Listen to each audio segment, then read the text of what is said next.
gleich in die Station.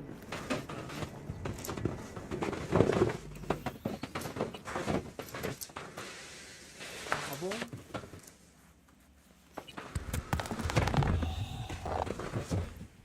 tschüss, Mikrofon.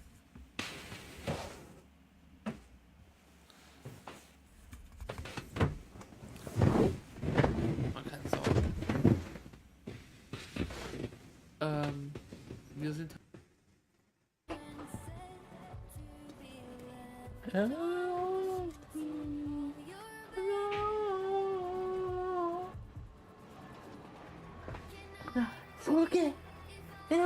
So, Freunde. Wir sneaken hier aber gar nicht lange rum.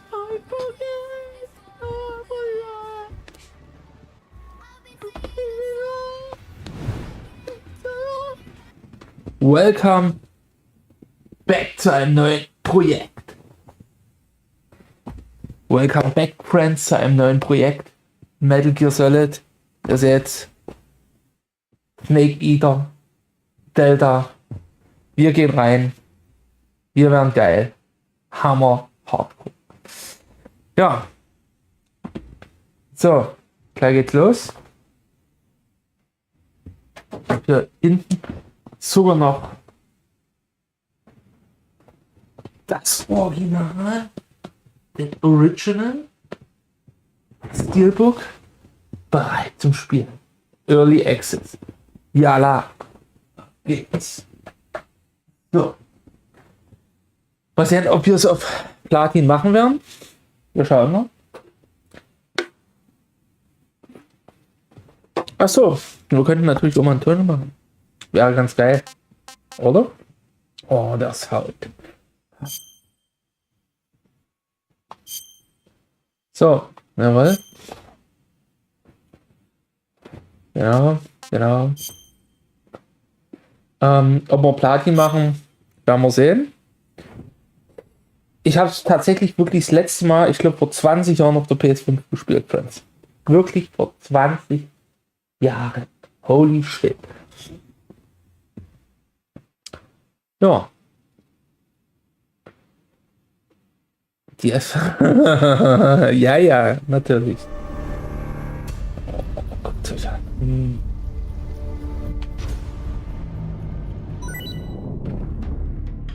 Ach ja, wir haben natürlich Deluxe Edition geholt.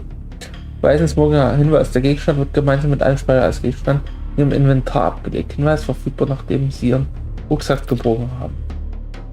So, stell das mal hier. Brillen, Gesichtswimpern. Oh, ich nehme die Sonnenbrillen-Gesichtsbemalung, da sehe ich mich schon drin. Oh, können wir mal ein bisschen an. In den nächsten Videos werde ich mich optisch bestimmt Snake auch anpassen. Vielleicht ziehe ich hier dann irgendwann mal komplett mit Blättertonnen oder so. Schleicher. Nacktwald. Nacktpatronen wird oh, das sehe ich nicht. Goldharmonigramm. Krokodilanzug. Karotarmaske. Kratommaske.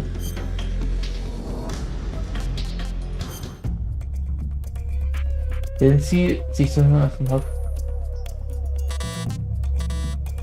Wenn sie sich Filme im Ganzordnung Komm, Jungs sammeln und sehen sich die Felduniform an, die dem Hauptspiel erhalten haben. Ja, theoretisch machen wir einen ersten Run einfach Story, wie ihr es kennt. Ne? Und ein zweiten Run ist theoretisch dann. Also, oh shit. Der zweite Run wird dann der Sammelrun und ohne Leute töten. Und der dritte Run wird dann Foxhound theoretisch. Aber das werden wir nur im Stream machen. Da werde ich wahrscheinlich keine Videos dazu machen.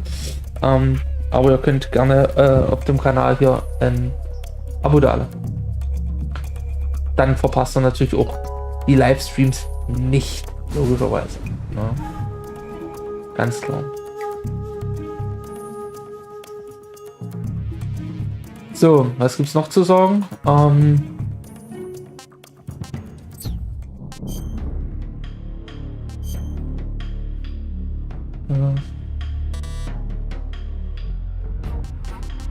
Ach, in der Kamera. Schwach.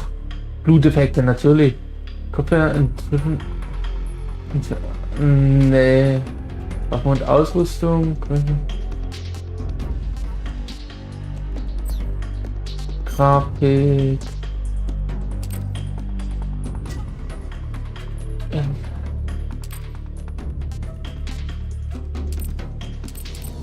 Oh. Oh.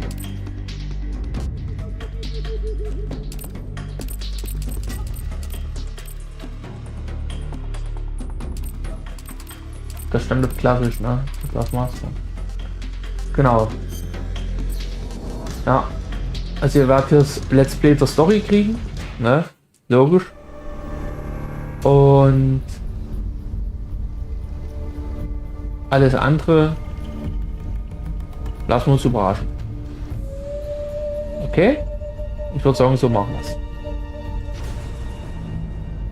Ich habe mir hier, da es 0 Uhr unter der Woche ist und wir in Early Access eingehen, natürlich fast genehmigt. In den Zwischensequenzen, wie ihr es kennt, blende ich mich natürlich aus. Willst du zum Mal Metal Gear? Nein, mir gefällt mir das noch nicht. Entweder, naja, Hier habe ich angefangen, gleich durchgespielt. Das habe ich gar nicht gespielt, müssen wir nochmal nachholen. 5 habe ich angefangen, nach Teil der Metal Gear Reihe. Ja, eigentlich schon.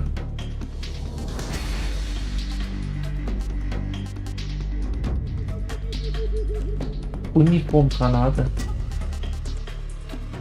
Ah, da steht dabei, was man kriegt.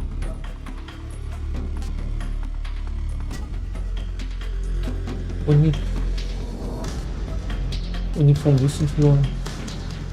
Uniform Blacktown. Bemalung grün. Ja, Metal Gear Solid 3 war halt der geilste bis jetzt, ne?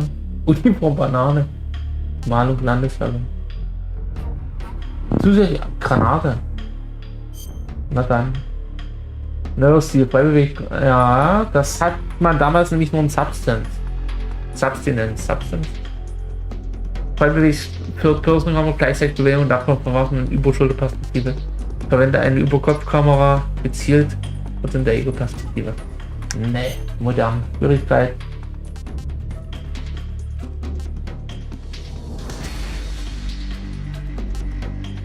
Snake startet mit seinen gegnerische Soldaten sind bedeutend stärker und deren Kampfwaffen im höchsten Rang erreicht. Folgende sind Geräte, Bewegungsmittel aktivieren. Ne, das spielt normal. Der Titel meine Messer. Folgende Sensorgeräte sind verfügbar. Aktiver Sonar, Antiklasse und schwer.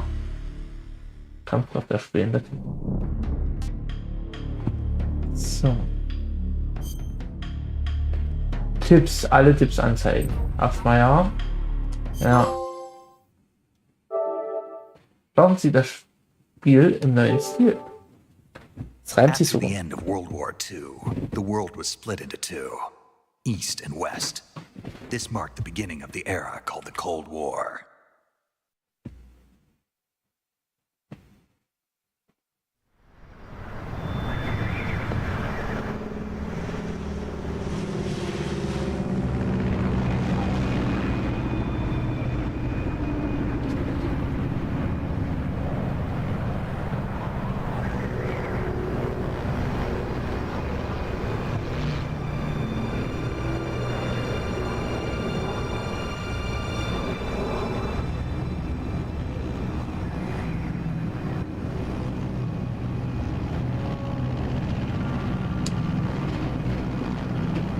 As friends. Flying over Pakistan, altitude 30,000 feet. Approaching Soviet airspace. 20 minutes to drop off. Commencing internal depressurization. Equipment check. Arm main parachute. Spielen wir natürlich auf Facebook. Oh. Ready to go. Drop zone still showing a high pressure mass. Cav okay. Good. We've got high visibility.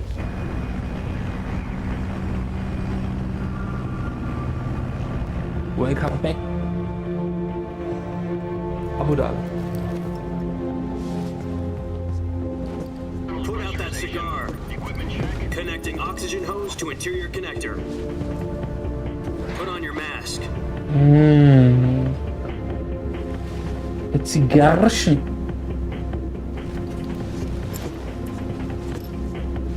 Does this pantywaist know what he's doing?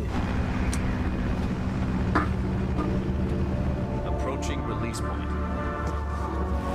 10 minutes to drop off. Hey, are you deaf? He said put out the cigar and put on your mask.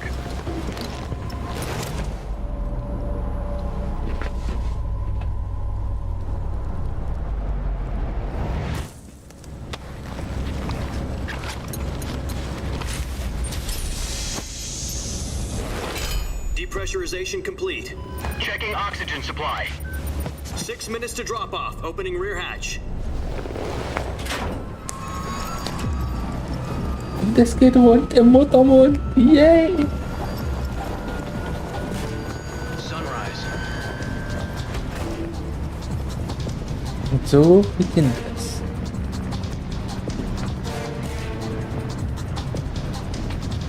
External temperature minus 46 degrees Celsius. 2 minutes to drop off. Stand up. You'll be falling at 130 miles per hour. Try not to get frostbite from the wind chill. 1 minute to drop off. Move to the rear. Activate the oil bottle. This is one for the history books. The world's first halo jump. 10 seconds to drop off. Stand by. Status okay. All green. Fun Fact, ich habe schon mal einen Tandemsprung aus 4000 Meter Höhe gemacht. Countdown. 5, 4, 3, 2, 1. Spread your wings And fly. God be with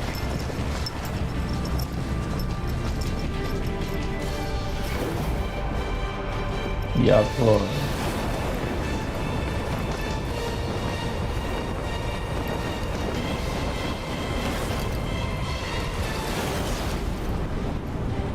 Wer heißt 007, Alter?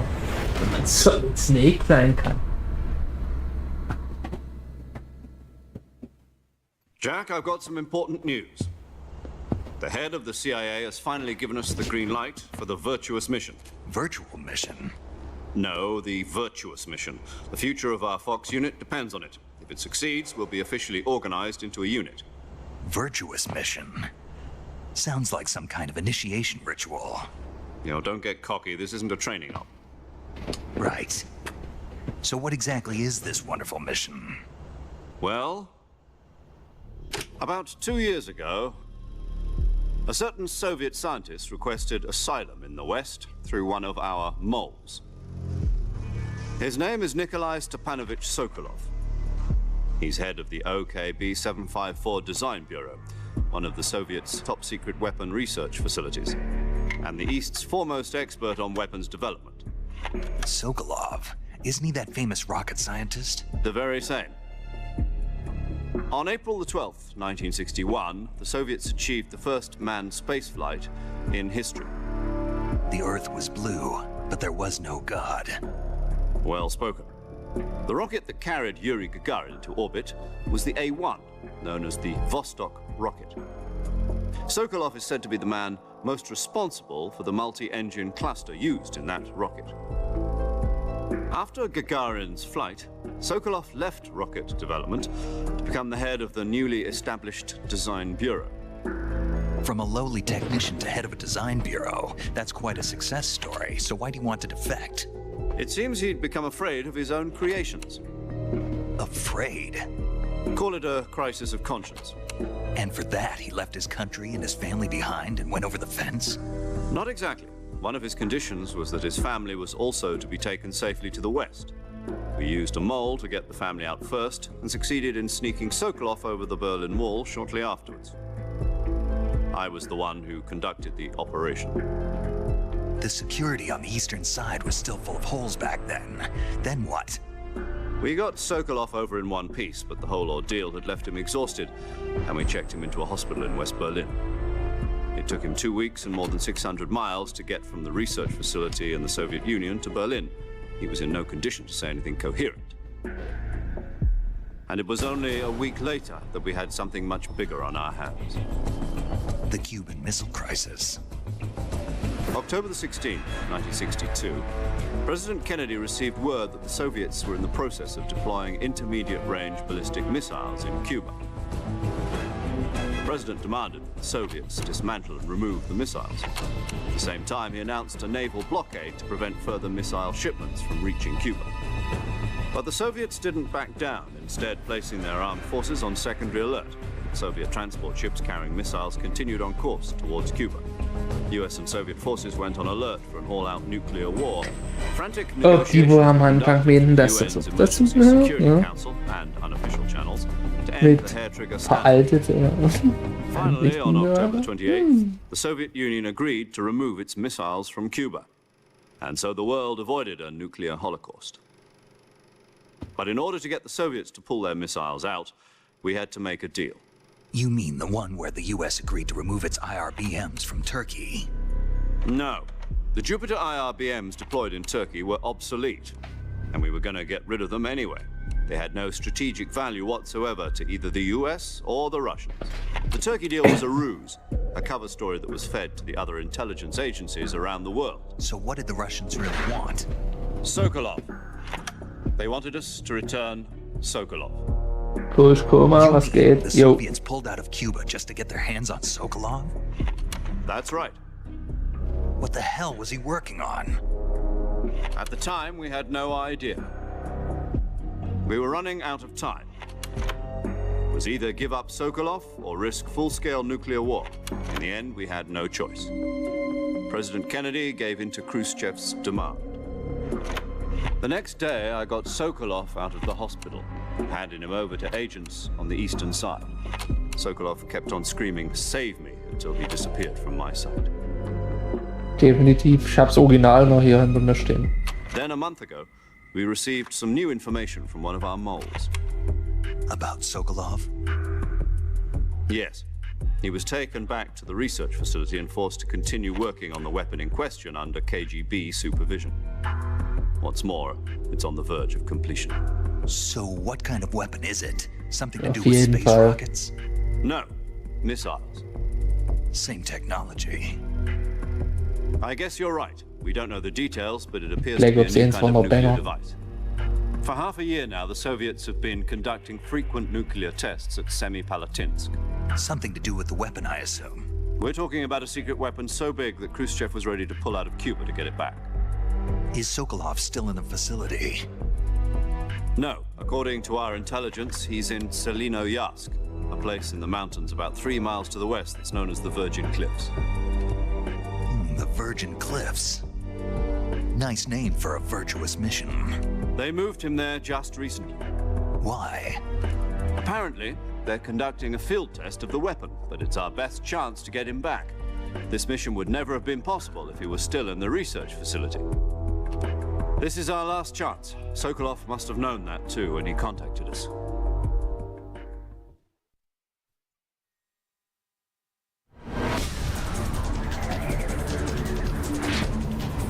Und jetzt geht's runter, Motorboot.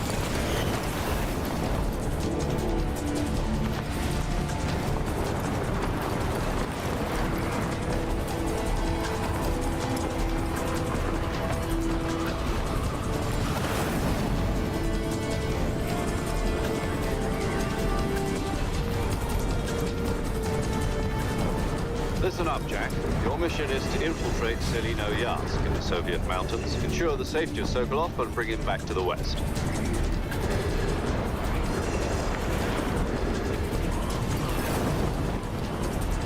If we don't get Sokolov back before that weapon is complete, we'll be facing a major crisis. The clock is ticking.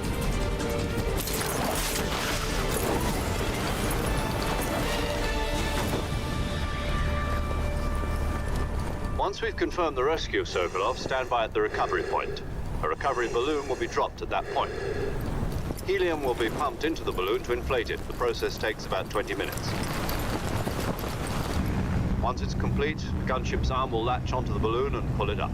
The Fulton surface-to-air recovery system. I'm familiar with the theory. Take it easy. It's been combat proven. Do you think Sokolov is up to it? The shock will be less than during a parachute jump, and the arm can handle up to 500 pounds. So you're planning on going over the border in a single combat talent? She's equipped with two 6-barrel 20mm Vulcan cannons, as well as two 40mm machine guns. Sounds like she could hold her own against a battalion of tanks. Even with the fuel in the reserve tank, we're facing a 4-hour time limit. If all goes well, it shouldn't take more than a few hours. Home in time for dinner. But if anything goes wrong, you'll be eating dinner, breakfast, and all the rest of your meals in the jungle.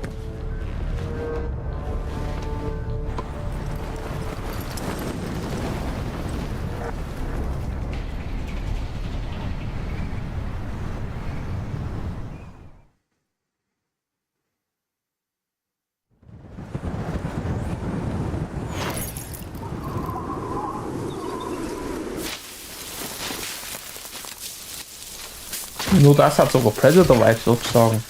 Push.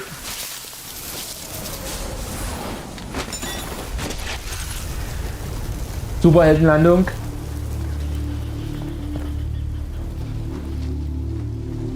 Die geht in die Knie.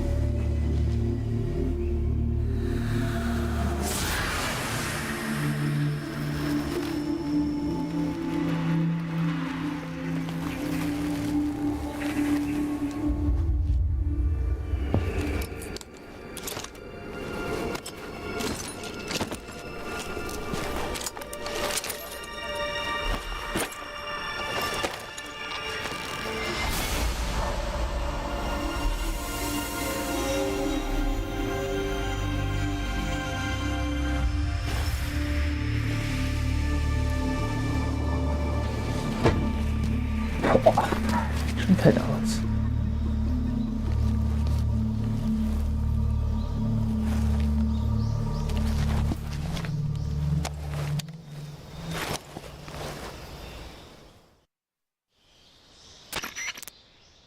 Do you copy? You're already in enemy territory, and somebody might be listening in. From here on out, we'll be using code names to refer to each other. Your code name for this mission will be Naked Snake. I'll be referring to you as Snake from now on. You're not to mention your real name. Snake? Oh, you don't like snakes? What do you mean? Well, you've eaten one before, haven't you? In survival training. I'm glad to hear that. I don't know if I'd ever order one in a restaurant, but... Be careful, you might not have a choice. What about you, Major? What should I call you? Let's see. I'll be Tom. Call me Major Tom. This will be a sneaking mission. You must not be seen by the enemy. You must leave no trace of your presence. Is that clear? This kind of infiltration is the Fox unit's speciality. In other words, weapons and equipment are procured on site. That goes for food as well. You're completely naked, just as your name implies. Great. Now I see why you asked me if I like snakes. I suppose calling me Snake was your idea of a joke, too. No. There's a good reason for that. I'll tell you later when the time is right. Gotcha. Getting back to the subject, how exactly am I supposed to feed myself? You've been issued a knife and a tranquilizer gun. Use them to hunt for food. You'll also find some medical supplies in your backpack. Yeah, about the backpack. I lost it in a tree on the way down. Ooh. I see. Well, you'd better go back and get it then. You know where it is? No problem. I can see it from here. It's stuck on a branch. To climb a tree, stand in front of a tree that's covered in ivy and press the action button. I'll be monitoring your progress over the radio. We can't risk violating Soviet airspace, but I'll be in the gunship. My frequency is 140.85. I'll give you a call if I need to talk to you. If you need to talk to me, use the send function. Okay, Snake, go get your backpack.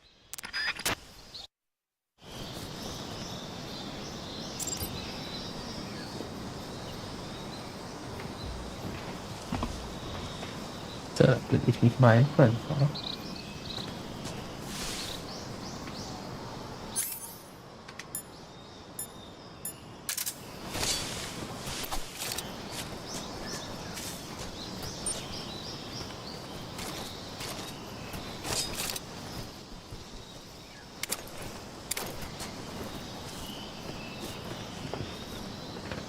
Ja, ich würde sagen, das lassen wir als erste Folge so stehen. Als Prolog, würde ich sagen. Und in der richtigen ersten Gameplay-Folge natürlich, in der nächsten dann, holen wir uns den Rucksack und gucken, wo uns die Reise dann durch den Dschungel hin begibt und ob uns das erste Krokodil mit seinem Schwanz pisten will. Okay? Bis dahin, Friends, lasst gerne ein Abo hier drüben auf dem Kanal da. Ich würde mich freuen, wenn wir uns wiedersehen. Ich lade das Video zeitnah hoch, deswegen sage ich auch Wiedersehen, wenn wir uns sehen. Peace. Und weiter geht's, Freunde. Willkommen zurück zu einer neuen Folge. Metal Gear Solid 3. Snake Eater. Delta. Metal Gear Solid 3. Delta. Snake Eater. So. Im letzten Video wurde mal eingeführt, was uns, oder in der letzten Folge, was uns erwartet. Oder was unsere Mission ist. Jetzt sind wir auf der Suche nach unserem Rucksack.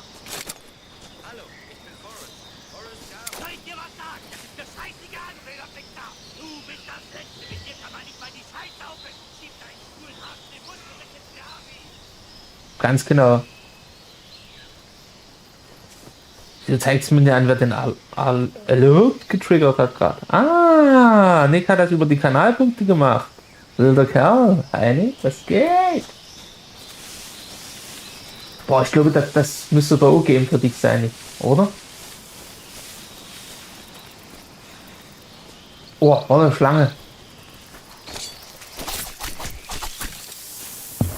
Ja. Sie können pflanzliche Tiere in Nahrung verwandeln, indem sie mit Nahkampfangriffen oder Fernkampfangriffen treffen.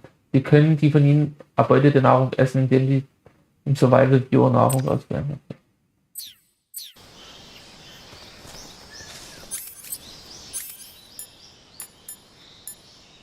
Netzblüter und Fleisch, Netzblüter.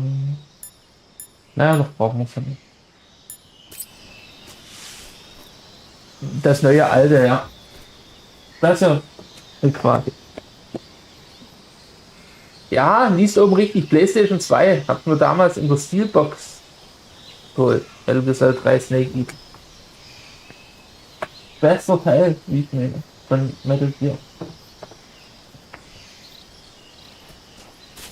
Wobei man fairerweise sagen musste, 4 habe ich noch nicht komplett durchgespielt. So, Rucksack.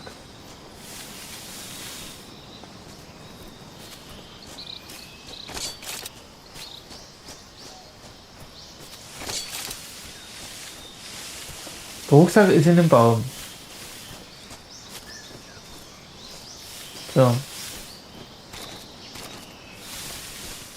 Kreis ist ducken. Warte mal, wenn ich...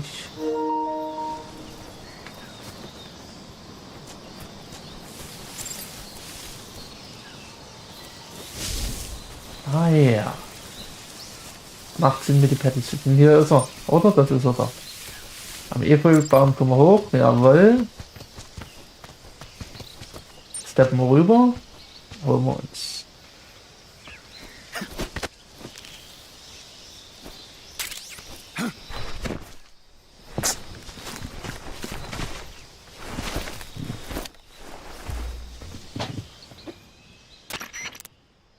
I see you've retrieved your backpack, Snake. To equip a weapon, it's necessary to take it out of your backpack. In the survival viewer, choose Weapon from the backpack. Your available weapons will be displayed in a list on the screen. From that list, choose the weapon you want to equip and press the Enter button. For other equipped items, just do the same thing from Item. Got it. Use the survival viewer backpack. Yep, that's right. Survival is fundamental to this mission. After you've been out in the field for a while, your stamina will start to drop. If your stamina gets too low, it'll affect your performance. You won't be able to shoot accurately, for example, and your wounds won't heal as smoothly. Keep an eye on your stamina so you don't run out. Ja, ist Remake. To recover lost Correct. stamina, you can hunt for local flora and fauna. You can use either your tranquilizer gun or your knife to hunt. Richtig My cool. only weapon is a Mark 22 Hush Puppy tranquilizer gun. That's right. It's been fitted with its own suppressor. However, the suppressor will deteriorate every time you fire. Once its durability reaches 0, the noise suppression effect will be gone. So don't get too trigger happy with it.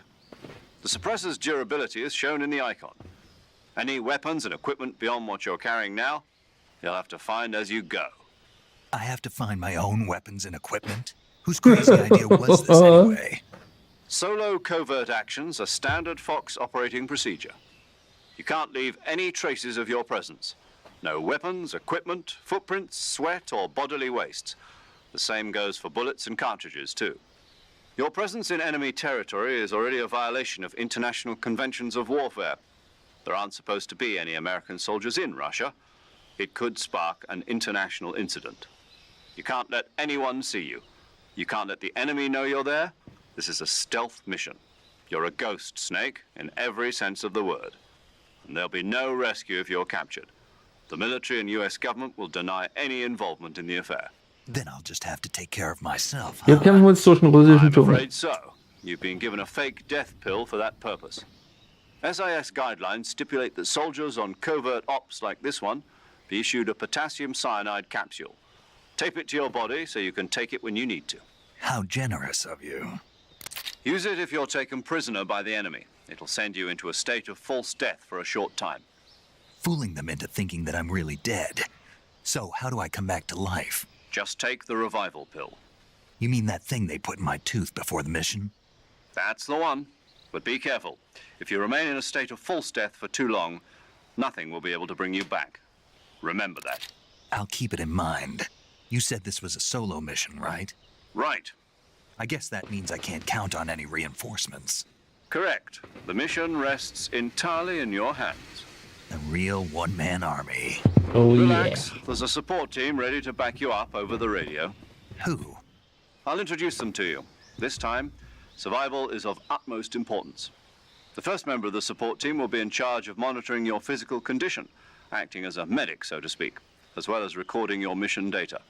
She's a member of Fox as well, and she's here on the gunship with me. She. Hello, Snake. I'm paramedic. Nice to meet you. Paramedic. As in a medic who comes in by parachute.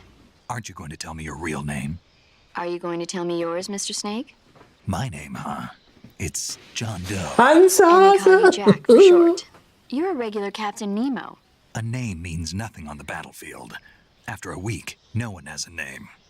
What's your name? Jane Doe. Very funny. I wasn't joking, but I'll tell you my name only if you manage to make it back alive. My frequency is 145.73. She's also in charge of recording your mission data. Whenever you want to save, send a message over the reserved save frequency, 140.96. So saving lets me record my mission data. That's right. It also records the state of your health. Good to know. There's one more person I want to introduce you to, Snake. Huh? Speaking of snakes, you remember the boss, don't you? A legendary soldier and your mentor. Actually, it was the boss that got the DCI's authorization in the first place. She's going to be serving as Fox's mission advisor. The boss is? She also helped me plan Boss. this mission. She and I were at SAS together. Jack, is that you? How many years has it been? Boss? That's right. It's me. Talk to me. Let me hear your voice. It's been 5 years, 72 days, and 18 hours. You've lost weight. You can tell just by the sound of my voice. Of course I can. I know all about you. Really? Well, I don't know anything about you. What's that supposed to mean? Why'd you disappear on me all of a sudden? I was on a top secret mission. You didn't need me anymore.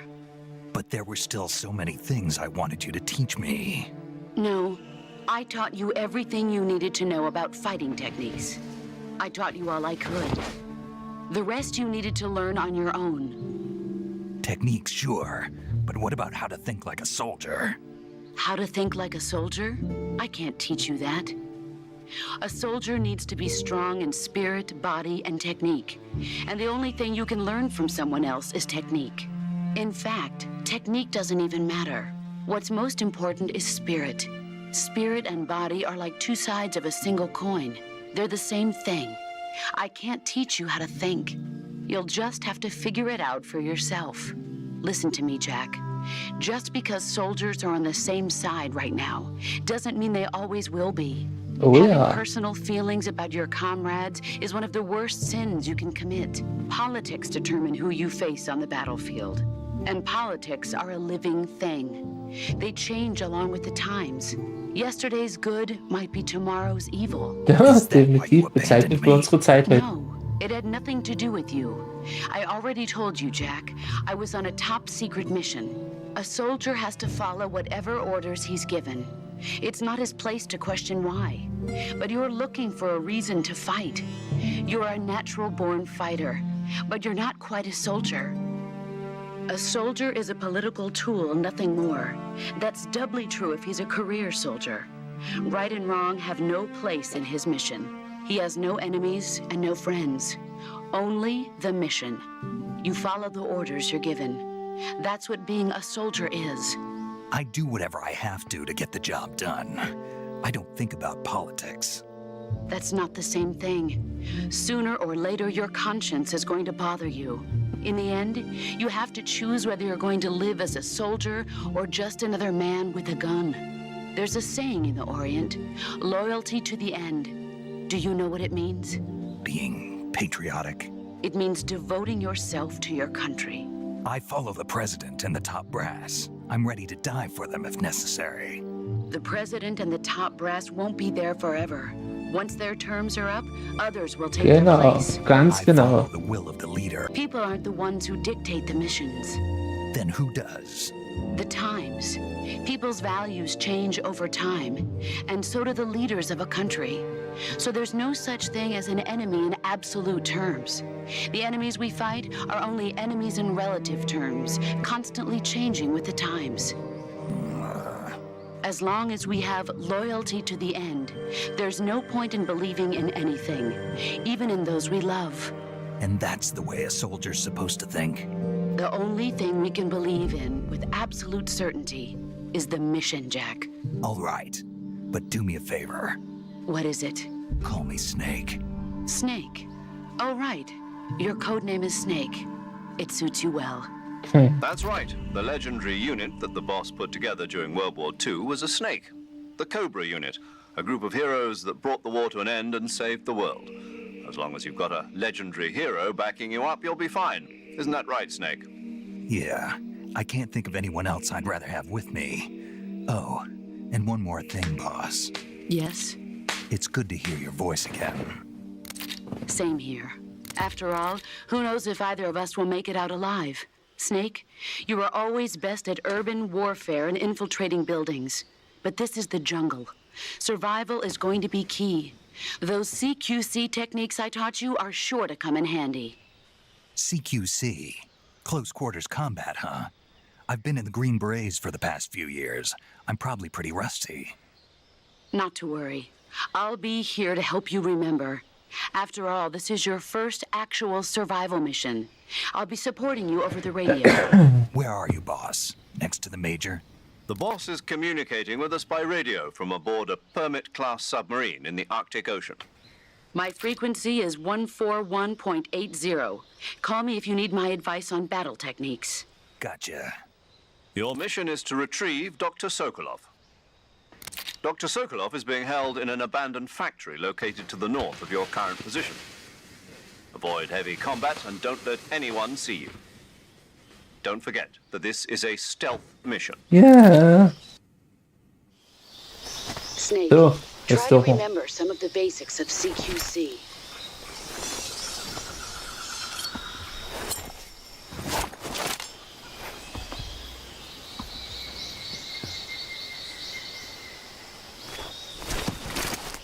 Commencing virtuous mission now.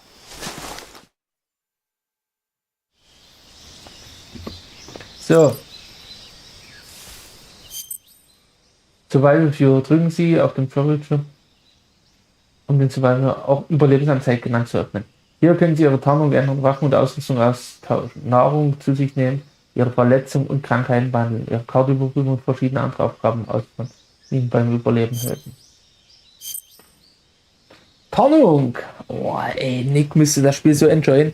Nick, wenn du mal da bist, ich wüsste zu gerne, ob du es damals auch gezockt hast. Sie können Tarnung tragen, um mit ihrer Umgebung zu verschmelzen und ihre Feinde zu täuschen.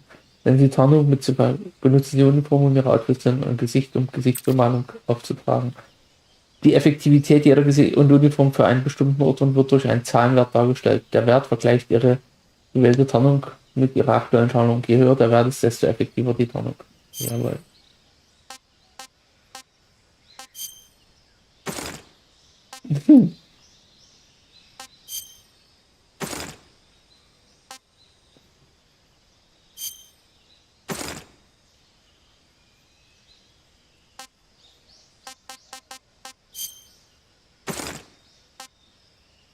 Ah ja. Ach, hier steht extra Open Curve unbegleitet, kaum von Effekten. Ah ja. Allah, hier. So hier, ne? Livestream auch OD genannt. Einfarbige Gefechte für allgemeine Infanterieeinsätze. Tarnwert nicht besonders hoch. Tigerstreifen mit Tiger nicht gestreift, nur zu wirkungsvollen Wald- und Wiesenbereichen sowie auf Erde.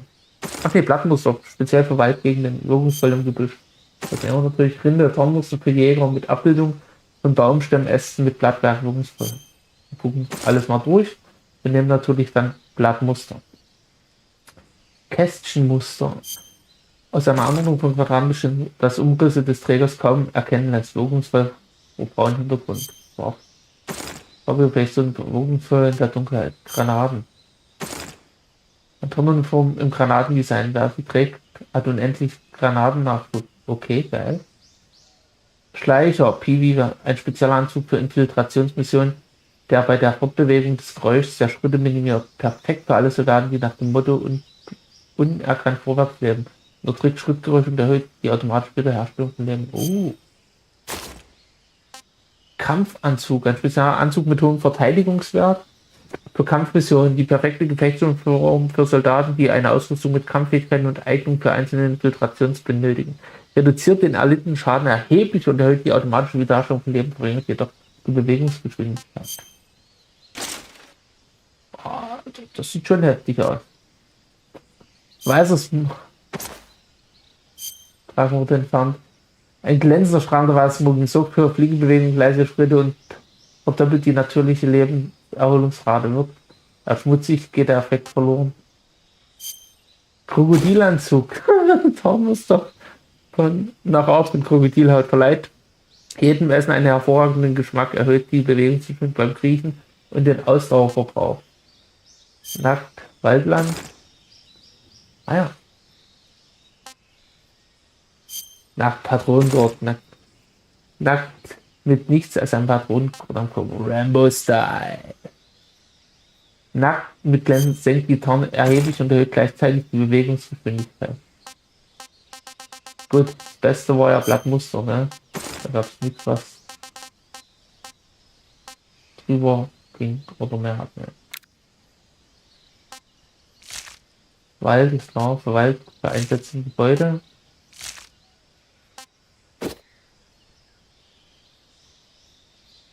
Maske zur Verkleidung, letzte Tarnung. Getrennt jetzt wie ein Schutz vor schädlichen Sonnenstrahlen.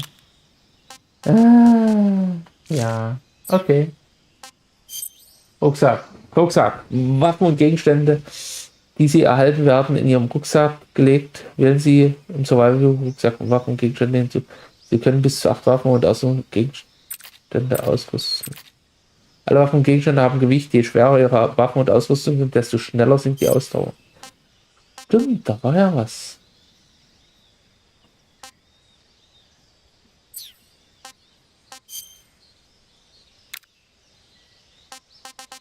Ah, hier, das hat man ja.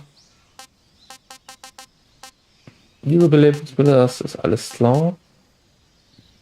KO-Maske. Eine Maske, auf der KO passen Sie Position Maske. Sie können die Anzeige Funktionswürden überfunktionieren.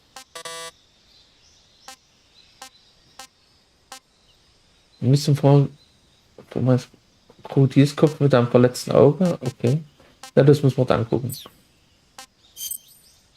Nahrung. Wählen Sie Nahrung im Survival-Viewer, um erbeutete Nahrung zu essen.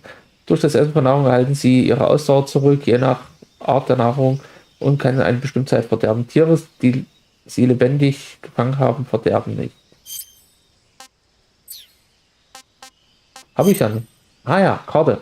Wenn Sie Karte im Survival View, um die Karte des Gebiets anzuzeigen, in dem Snake sich gerade befindet. Sie können Ihr Ziel sowie die Karte von anderen Stockwerken und angrenzenden Gebieten überprüfen. Alles klar. So, ich glaube, jetzt haben wir es. Ich kann dich definitiv sehen. Einen Tarnindex von mehr als 90 erreichen. Na bitte.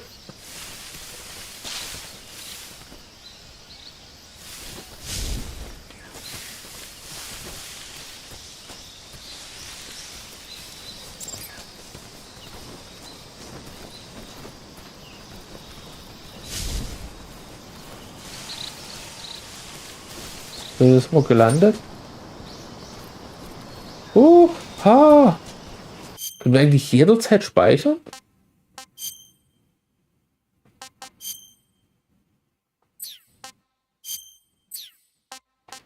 Nee.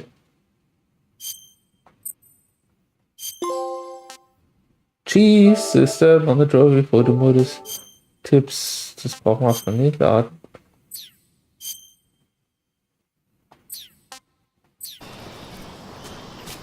Gut, okay, also wir möchten keine Freestyles machen, weil ganz oldschool-mäßig ist es so, dass wir nicht unendlich, also das ist kein Lohn im Auto zu saven, so wie ich das gerade mitgekriegt habe. Oh, was haben wir hier?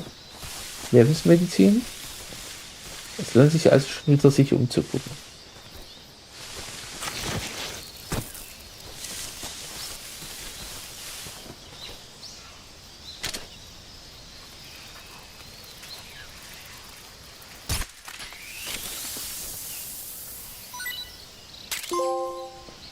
Darf ich das behalten? Ein beliebiges, lebendiges Tier gefangen. Naja. Können wir nicht die Pilze mitnehmen? Ja.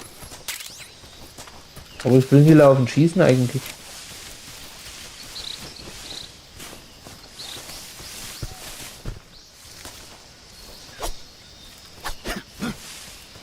Okay.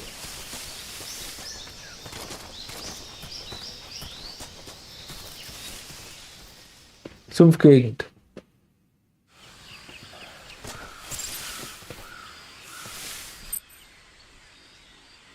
Ah. Wir können doch jederzeit speichern, oder? Funk, halten Sie den auf dem Sperrbildschirm gedrückt, um Funkbildschirm. Über die Funke können Sie mit anderen Leuten sprechen, Tipps zum Spiel erhalten und vieles mehr. Ah, Speichern interessiert mich. Geben Sie die Frequenz der Person ein, mit der Sie sprechen möchten. Oder wählen Sie Ihren Namen aus der Liste aus vom Übertragen. Ja, okay. Saving the game, Snake? Ja. Hey, Snake, you ever heard of Godzilla, King of Monsters? Über Filme nach dem Speichern zu haben. Ah, ja. No, what? It's a movie. You haven't seen it? Godzilla. It's about this monster called Godzilla, who grows to an enormous size in a nuclear test and goes on a rampage in Tokyo. Nuclear test, huh? Then the Marshall Islands must be crawling with giant monsters right about now. It's just make-believe. Maybe that's why my pants have been so tight lately. Snake, it's a movie, not a report out of Los Alamos. I know. So then what happened? Godzilla is immune to all weapons, and humanity has no way to stop the monster. Dr. Shirazawa develops a new type of weapon, but meanwhile Godzilla is getting closer and closer to Tokyo, obliterating everything in his path. It was originally a Japanese movie, but they made an American version too. I recommend seeing the original Japanese one if you ever get the chance. It's mostly mindless fun, but it's also got a serious anti-nuke message as well. Where can I see the original? You'll just have to go to Japan. Really? That's too bad. If you wait 40 years, you might be able to see it in America too. It might even win awards all across the globe in 60 years. Why's that? 2024 will be Godzilla's 70th birthday. You think they're still going to be making Godzilla movies then? Of course. Everybody loves Godzilla. You sure know a lot about movies. I don't suppose you're the movie-watching type, are you? Not really. Okay, then I'll tell you everything I know. When the going gets tough, movies can save your life. It's always good to be able to look at things from a different perspective when you get in a jam. That's the magic of movies. No kidding. Well, I guess it might at least make a nice distraction. That's the spirit, Snake. Have a little fun.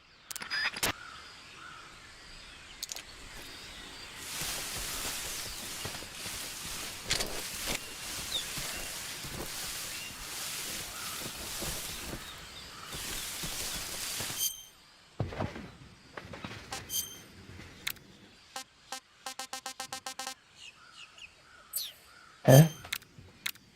Waffen? Es tut schon richtig, fast Geräusche aus der Riesengang. Ah, Riesenanaconda drin, um zu werfen, die entlang. Oha! Das heißt, ich kann die Schlange auf meine Gegner werfen. Jetzt sind halt die Scheiße.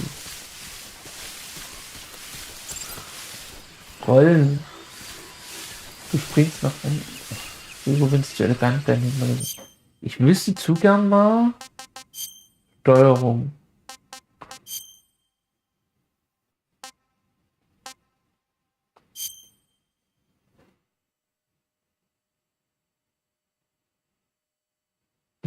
Aktionstaste. Na, das passe ich mir dann individuell mal an. Oh, Krokodil. A little Croco. Oh Gott, noch ein Little Croco.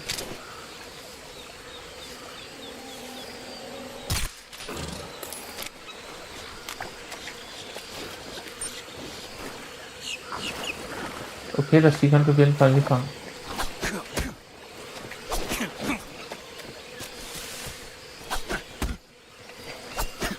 Ey, alles klar. Oh! Warte. Ah! Mann gegen Krokodil.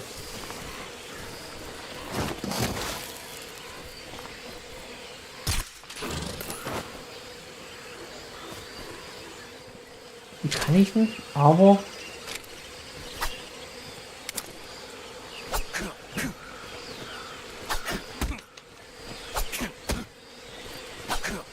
will ich killen. Aber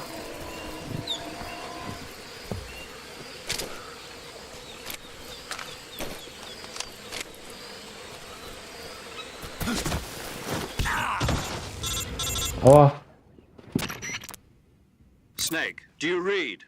Snake! Major. Snake, are you all right? Yeah, I'm okay. You're far from okay. Look at your life gauge. You're on your last leg. Scheiße, ich hab's nicht fast gefaked. I can still. See? Snake, this is a solo sneaking mission. Do you know what that means? Yeah. You Yeah. don't. Huh? It means there's no backup, no cavalry. If you're taken out, nobody is there to take your place. Pull out for now and recuperate. Find a hiding place and get some rest. Your life gauge will gradually recover with time. But the speed of your life gauge recovery depends on the level of your stamina gauge. So get plenty to eat, then get some rest. You hear me? Do you hear me? I hear you.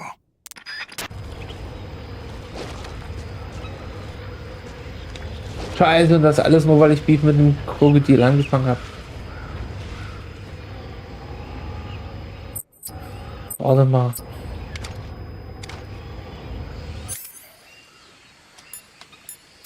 Warte mal. Wir probieren es nochmal. Nur mit Messer. Aua! Alter! Es hat sich dein Kollege hier im Vorn versteckt. Oh, so ein Schwanz. Im wahrsten Sinne des Wortes. Das war der erste Tod.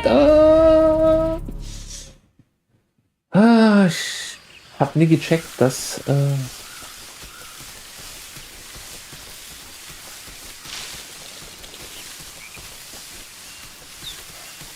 jetzt aber.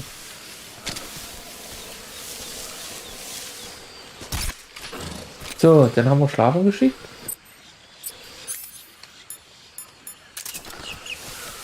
Und jetzt haben wir. Jawohl.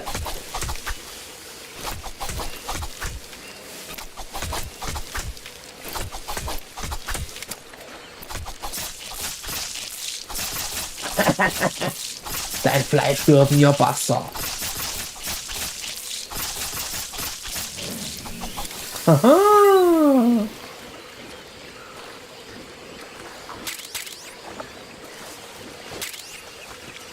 So.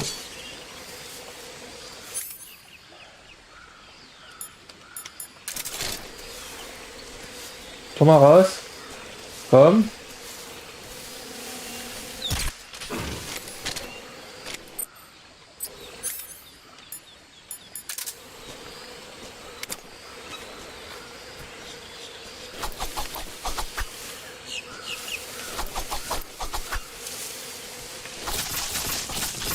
So, wir schnetzeln uns durch jetzt hier. Bin mir dann sicher, ich glaube, Produzierfleisch war sehr, sehr hochwertig sogar. Also wie gesagt, das ist, ich habe original vor 20 Jahren gespielt, steht ja hier hinter mir auf PlayStation 2. Oh, nee, warte mal. Oh, Granate, nice.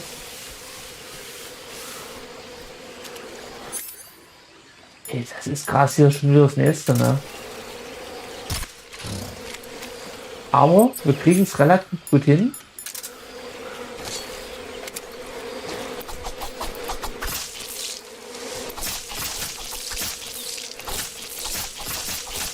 Weißt du, vor uns latsche ich das Vieh, da passiert gar nichts. Und da reagiert es gar nicht. Und jetzt?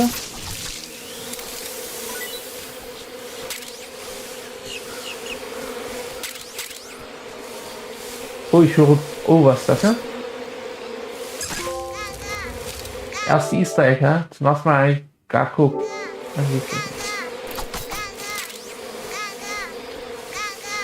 So. Besten Nest könnte man auch runterholen, auf jeden Fall. Ich weiß bloß, dass man Gegner damit.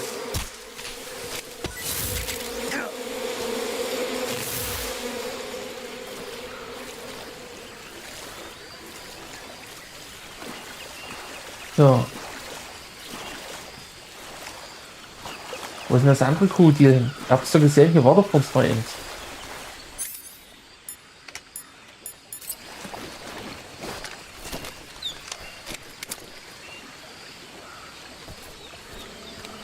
Hä?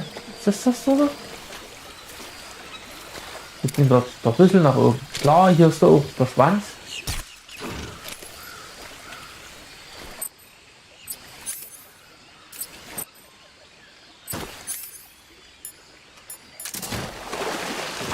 Oh! Bist du schon wieder wach? Ah, das ist unterschiedlich, wo du die Viecher triffst. Alles klar. Also, ich musste ja an den Kopf schießen. Es geht halt nicht anders. Du brauchst das halt so, ne? Du brauchst die harte Nummer. Oh! So, bist du irgendwie ein spezieller Kandidat oder so?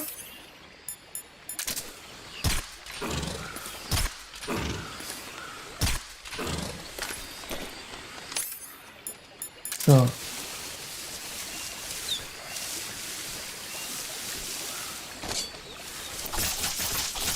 Ich war nämlich auch der Meinung, dass desto mehr du Betäubung reingejagt hast in die, desto länger haben die dann auch waren die benommen. Bin mir jetzt nicht sicher. Wie gesagt, es ist lange her, aber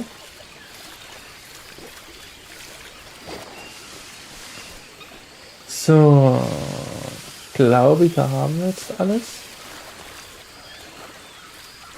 Aber es sieht auf jeden Fall sehr nice aus.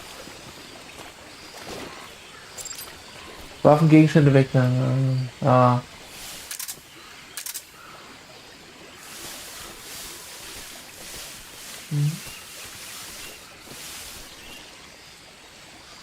Habe ich gerade schon festgestellt.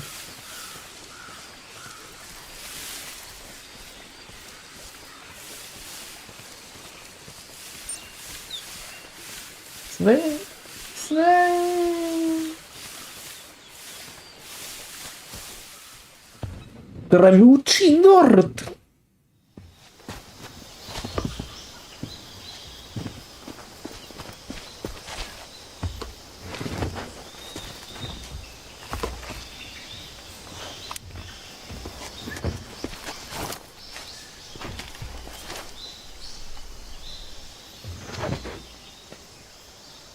Major, I've spotted 2 enemy soldiers.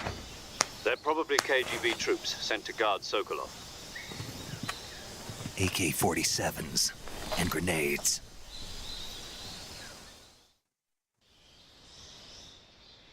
Snake, Your presence in Soviet territory is already a violation of international law. Ja, das wollte ich schon immer mal Let the machen. Kremlin find out that the CIA and the American government are involved.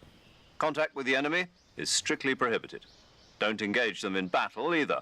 This is a stealth mission. Got that?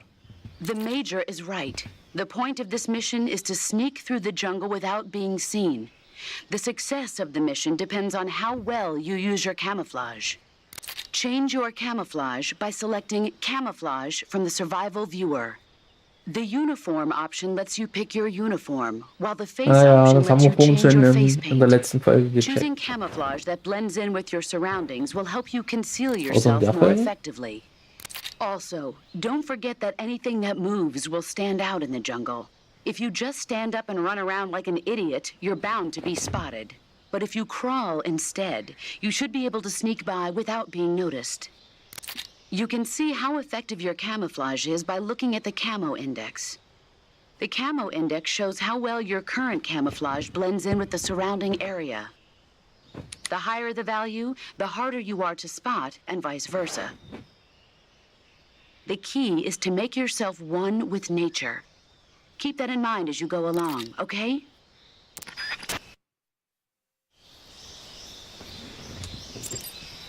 So, meine Lieben. Der erste Kampf gegen menschliche Gegner findet in der nächsten Folge aber statt. Ja. Für die Folge haben wir es jetzt erstmal. Und ich denke, ihr solltet ein Abo auf dem Kanal da lassen, dass wir uns wiedersehen. Ich sage jetzt schon mal auf Wiedersehen. Hier drüben kommt der Button rein. Haut rein, bleibt doch geil. Peace.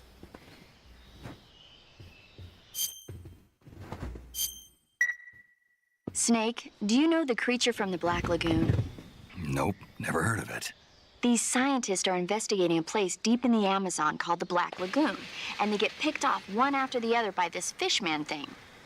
And there was this scene when the heroine is going for a swim, and the creature sneaks up on her from underwater. Oh, I thought my heart was going to stop. I mean, of course, the 3D effects in It Came from Outer Space were a lot more intense, but... It wouldn't be referring to you coming from outer space, would it? How rude! Why do you say that? Because no one on Earth could be as charming as you. Fine. I'll just get to the point, Snake. Be careful of what's around you when you're in the water. Just imagining you swimming in those jungle rivers makes me think of you being attacked by a fishman. I appreciate the concern. Fishmen aren't the only things that'll attack you in the water. Really be careful out there. Okay. And don't be attacking any pretty girls going for a swim, either. Are you calling me a fish man? You started it.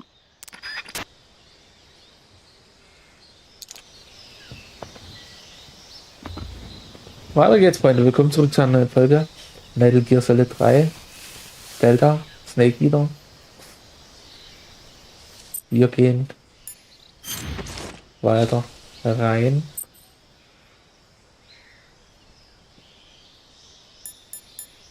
Ja, ich kann ja die beste Tarnung hier dann immer schon raussuchen. Warum soll ich denn das?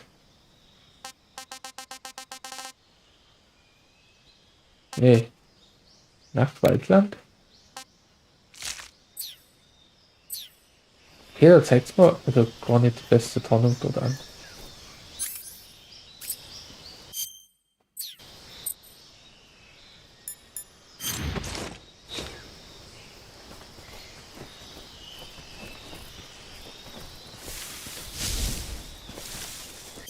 So, geht hier noch mehr von der Tarnung?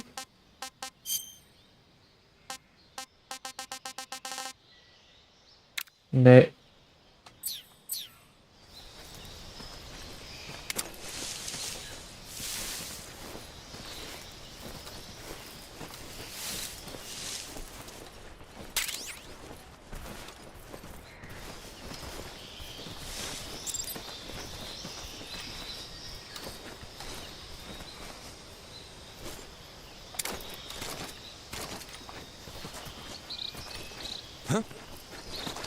Who's there?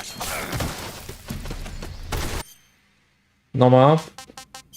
Wir hatten ja gespeichert. Zum Glück. Am Ende der letzten Folge.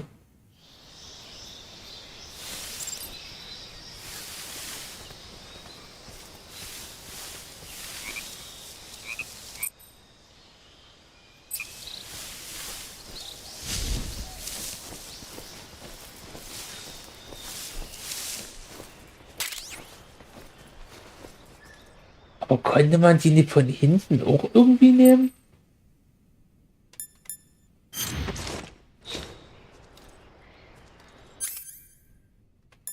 Ich bin der Meinung, eigentlich das ging.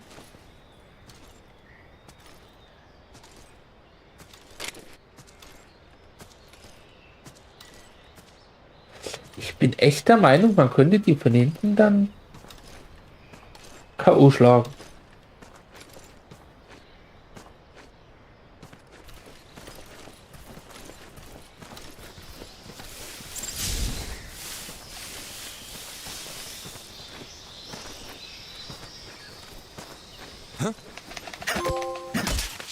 Ah ja. Bewusstlos schlagen, genau. Wie ist die Trophäe? Was war das mit Mama?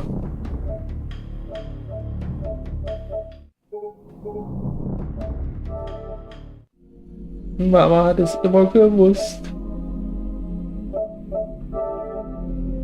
Mama hat immer gesagt. Ja. Ich sehe schon.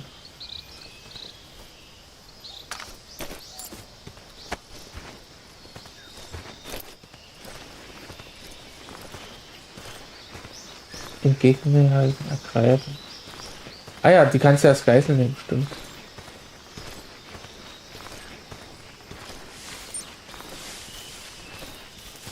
So.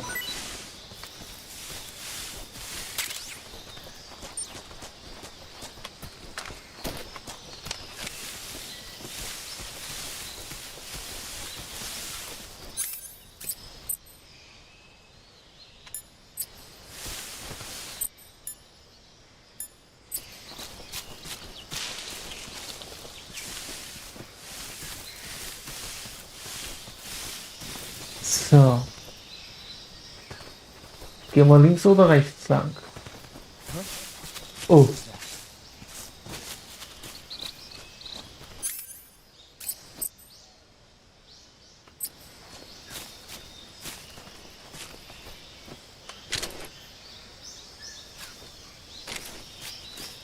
Das ist doch Fadenkreuz. Oh, hier, guck mal.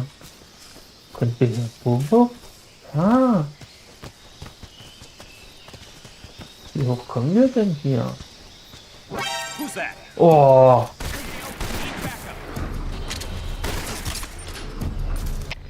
HQ, respond. This is HQ. Patrol here. Enemy sighted. Requesting backup.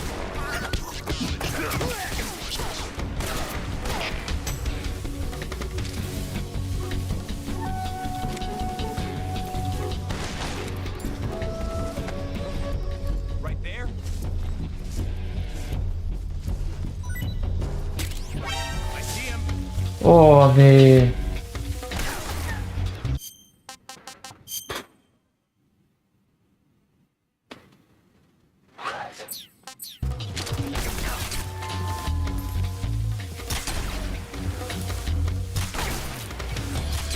Oh, wieso habe ich denn nur so viele Waffen?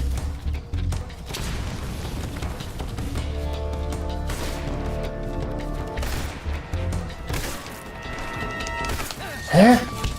Ah, okay, CPC. Gedrückt halten, verhören. Wo ist die Bombe?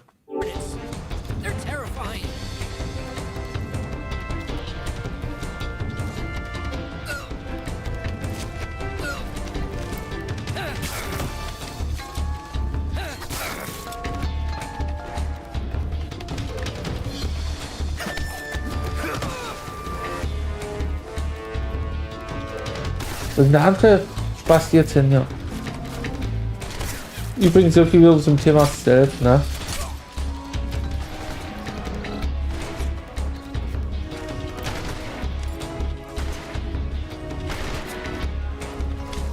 Los, rück die Muni raus. Oh, lass den los jetzt.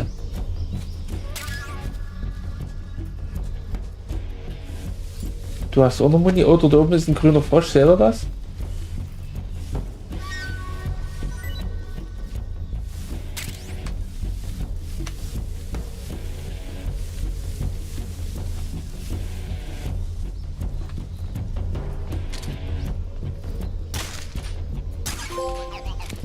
Prinz Charming, zum ersten Mal ein Carotana.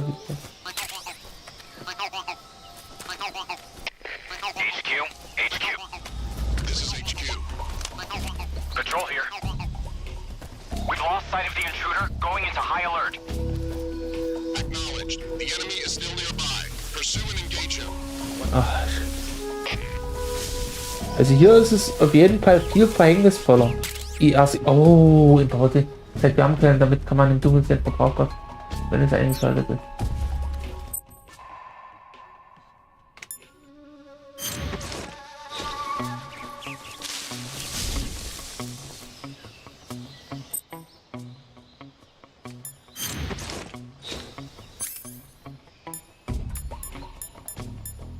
Saftvergang in meiner Ausrüstung drin.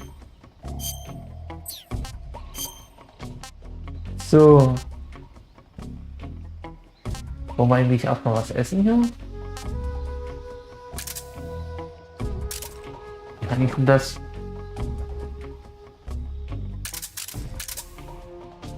Ja.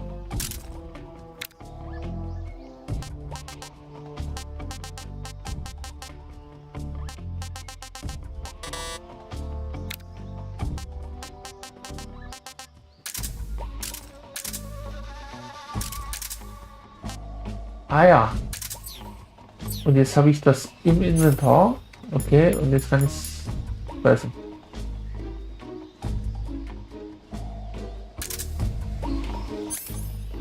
Ich will das eigentlich essen.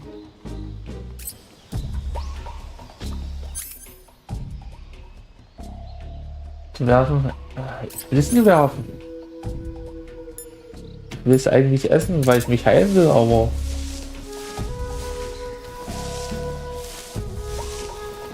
Das ist wieder eine Fick-Scheiße.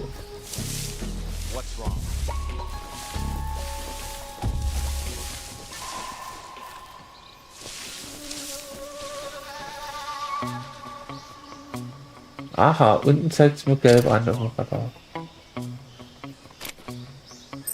Kann ich, wenn Gegner in der Nähe sind, speichern? Saving the game, Snake? Ich kann speichern, wenn Gegner in der Nähe sind. Okay.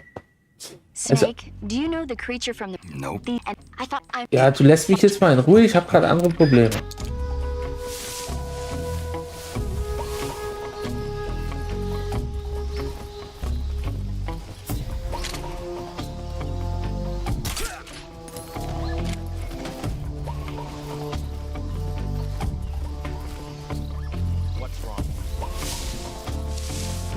Nur kam das jetzt schon wieder.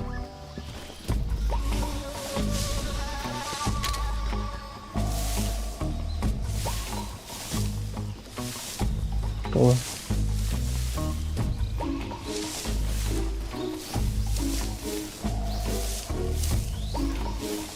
Aber wir sind gleich aus dem Gebiet raus, oder? Sehe ich das richtig? No. Und die suchen dich im nächsten Gebiet auch schon wieder. Holy shit.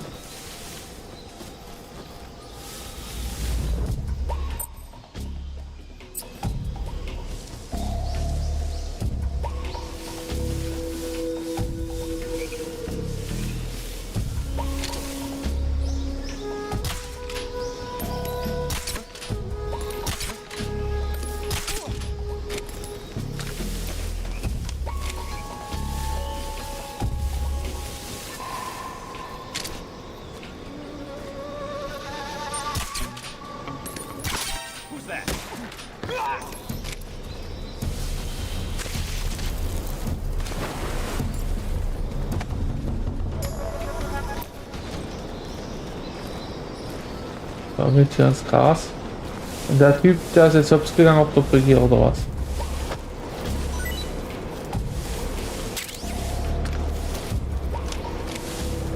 Oh, der treibt da irgendwie.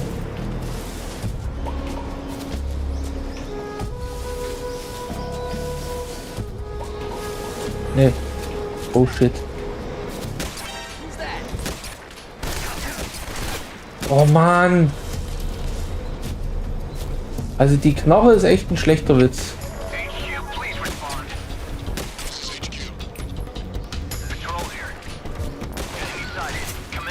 tag.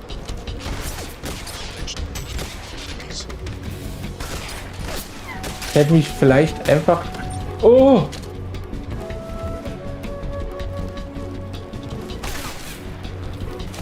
Snake, Kunde! Kannst du dich mal bitte hier irgendwie... Ja, danke. Danke, dass du jetzt mal so die Gütigkeit erweist, dich jetzt nie in absolute Lebensgefahr zu begeben. Muss ich ernsthaft jetzt auf die Dings draufgelegt hier? Oh. Ja.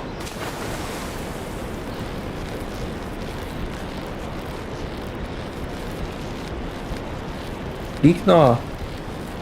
Liegt absolut nah.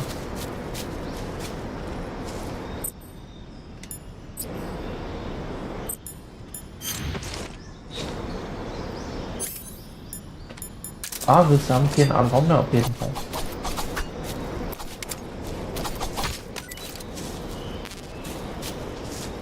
Nahrung voll. Ja, dann lass mich jetzt doch wenigstens mal was fressen.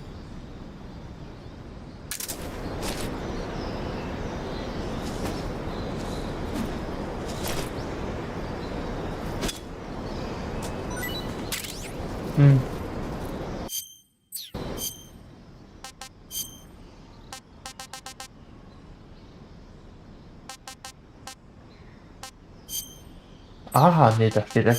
Ah. Ich glaube, wir müssen das grillen, oder? Not too bad.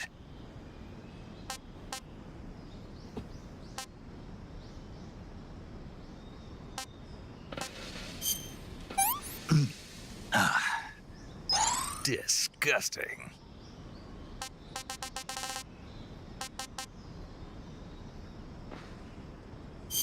Komm, scheiß drauf, wir fressen Hornisnest. I want some more. Ja, super, aber...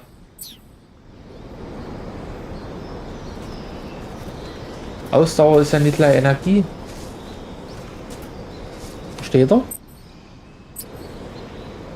Was ich leicht problematisch gerade finde. Weil...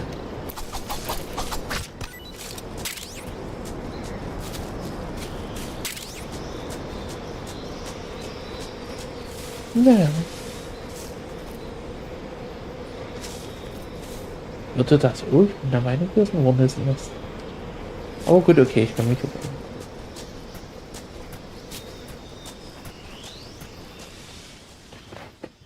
Raswet!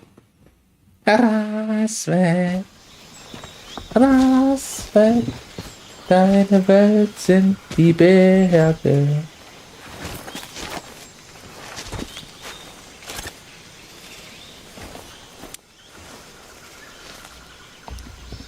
Major, I've reached the abandoned factory where Sokolov is supposedly being held. This place is a dump.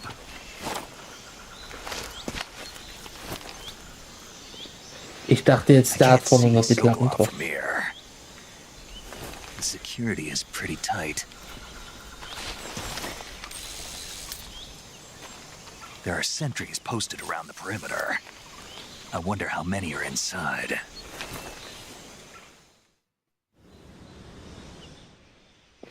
Your objectives? Northeast section. Got it. Be careful. Your mission is to bring Sokolov back alive. He must not be exposed to any kind of danger. Do not approach Sokolov while in the alert phase. Right. Oh, and one more thing, Snake.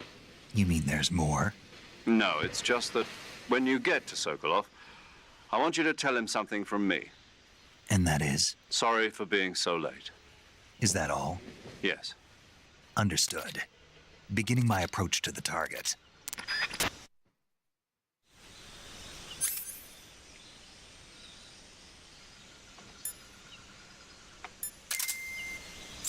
Digga. Das hätte ich vorhin schon mal machen können.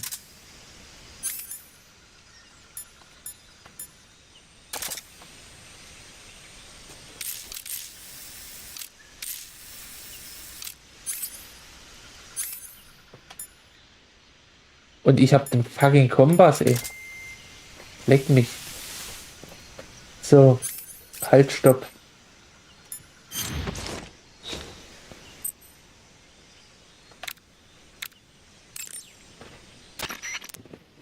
Do you want to save? Ja, bitte. Snake, have you heard of It Came from Outer Space? Yeah, you told me already. So this astronomer sees a meteor, but it's really an alien spaceship, right? And the aliens start replacing the townspeople with clones and forcing them to help repair the ship. Die alte ist The echt 3D blöd. effects were quite realistic. I've got all the real I can handle here in the jungle. Oh ja, No, oh ja. you don't get it. Precisely because it's realistic, with the images jumping out of the screen at you, it makes for a nice escape from reality.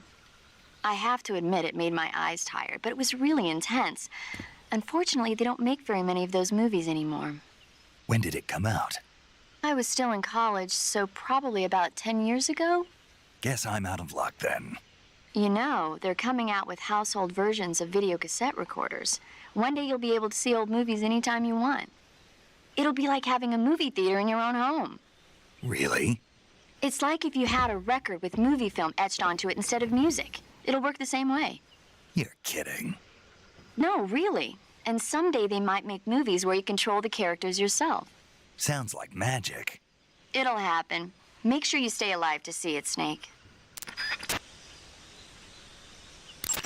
Nee, nee, Okay, nee, nee. good luck, Snake. Danke, Thanks. danke. Ich wollte nicht schon wieder zugekoppert werden von der. So. Auf der Lauer liegt eine kleine Wanze. Schaut euch mal die Wanze an, wie die Wanze tanzen kann.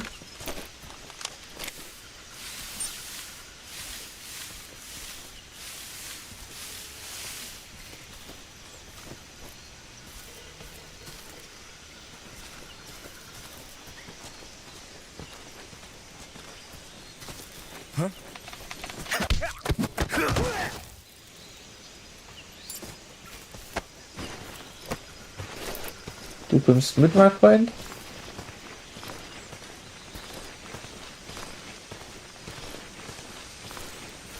Schönes Gras hier. Und jetzt machst du schön Hayabubu, okay? Rein Hayabubu machen. Ja. Oh. Also. Ich bin mir echt nicht sicher, ob das früher auch schon so schlimm war. Wegen.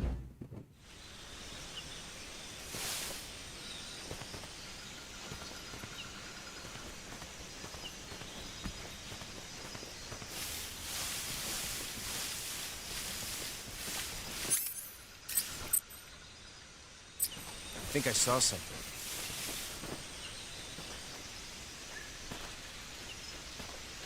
Huh. Guess I'm seeing things.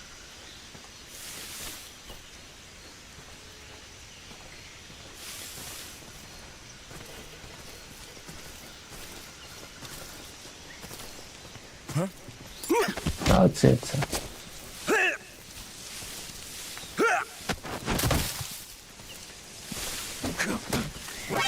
Hä? Also ich check, also, hä?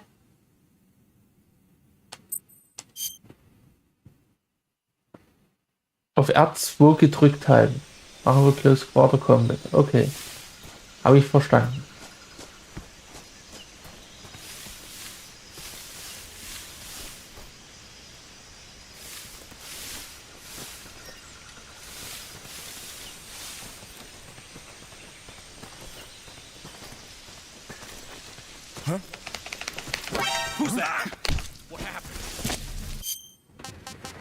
Aber wieso geht das manchmal und manchmal nicht?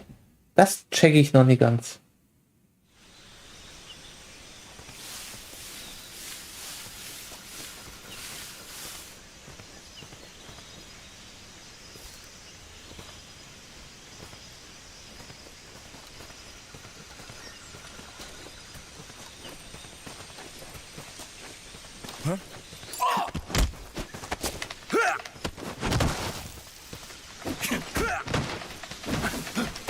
Bleib unten.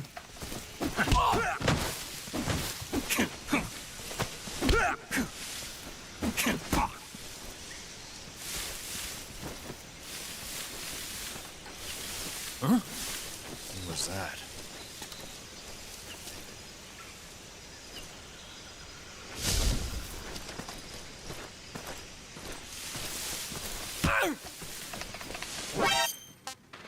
Ich check das nicht. Du musst sie doch mit einem Schlag bewusstlos kriegen, oder? Sehe ich hier irgendwas falsch? Habe ich hier irgendeinen Denkfehler gerade?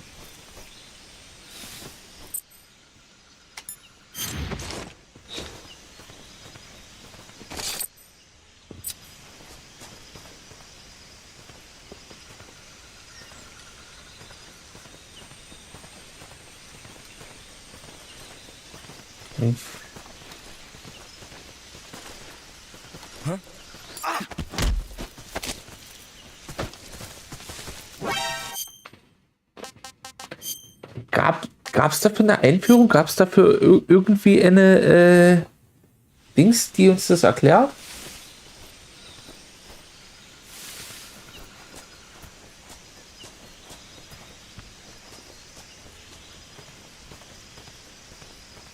Dann lernen wir. Wir nehmen den jetzt einfach mal erstmal hops hier. Ja, zack. Schön so. Jetzt haben wir. Verhören, würgen, werfen. Töten.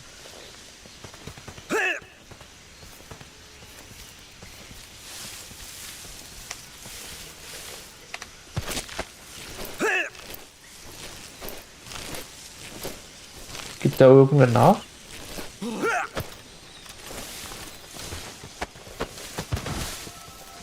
Ah ja, okay, gut. Also wir müssen die Safe Call.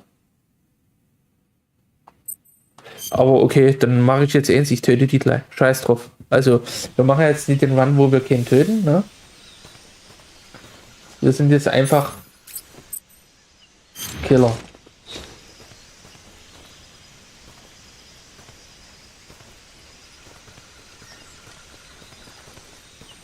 Scheiß drauf.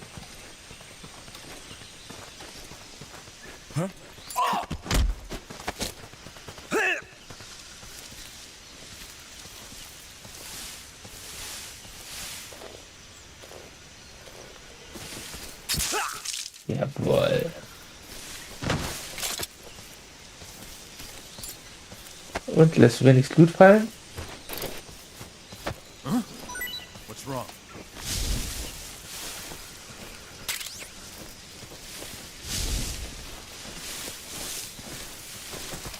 Who's that? Oh. So, hoffentlich jetzt letzte Mal neu laden. Aber ich komme rein, okay? Wir tun uns darauf einigen. Kommen wir rein.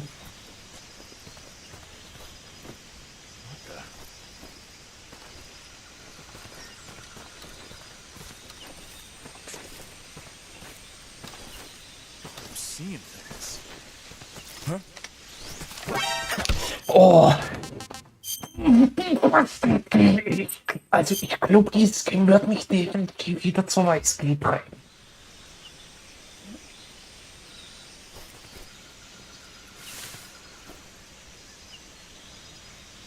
Ich werde mal alle töten. Ich war einfach alle kalt machen.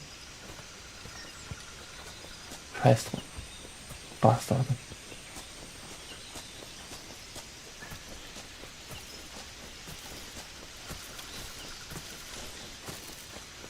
Halt die Fresse. Zack. Boom. Jawohl.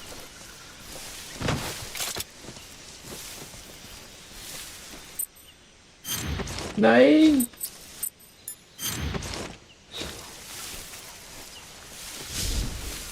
Oh nee. Lange.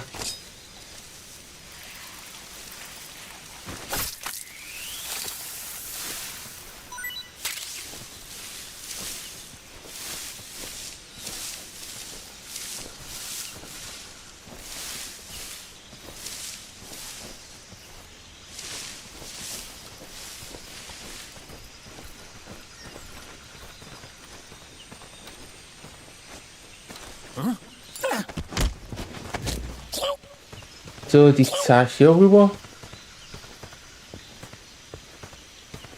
Keine Sorge, mein Freund, gleich ist alles vorbei.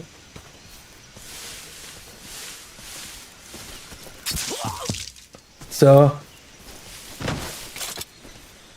Und jetzt rückt die Muni raus, ihr Bastard. Einmal hoch, einmal runter, einmal hops genommen. Tritra tralala.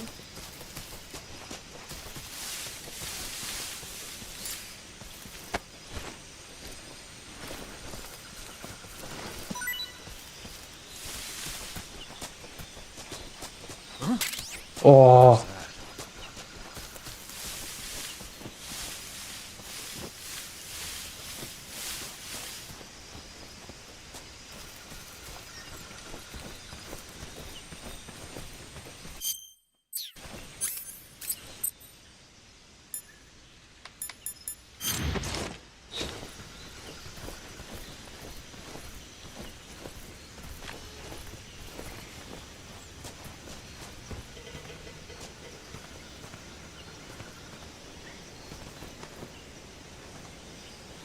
There's nobody here.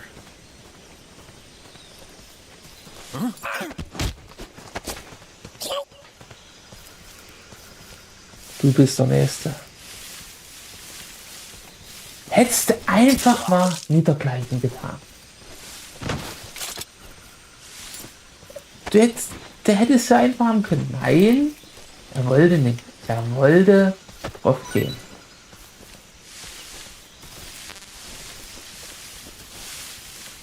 So, Munition voll, klingt doch mal gut.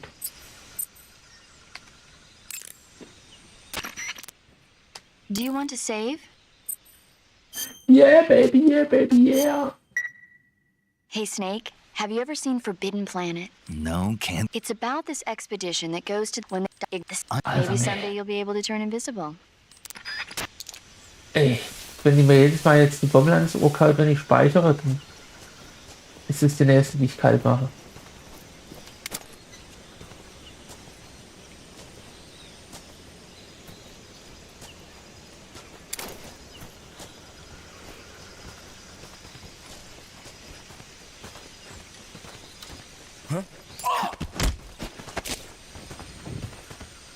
So, wollen wir den mal verhören noch?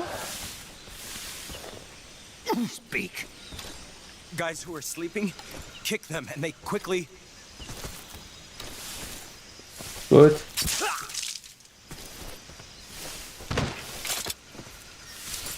Ob die auch Granaten haben können?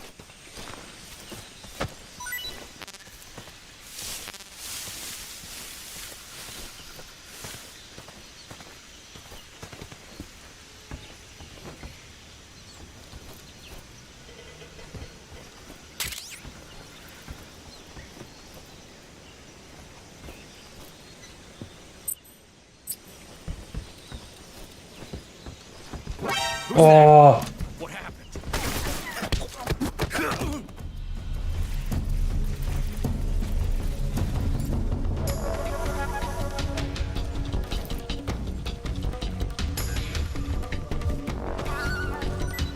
Kannst du ihn hier trotzdem killen?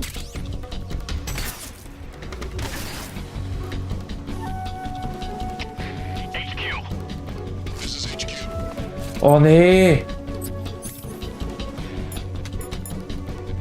Patrol here. What's going on? Respond. There's something wrong. Support unit, confirm their status.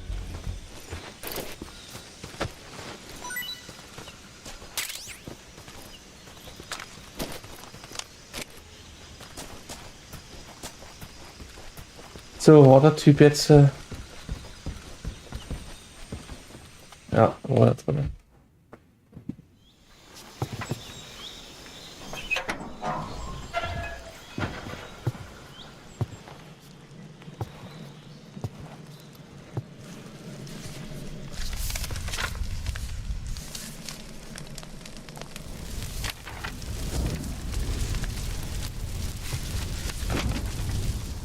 Der Roof.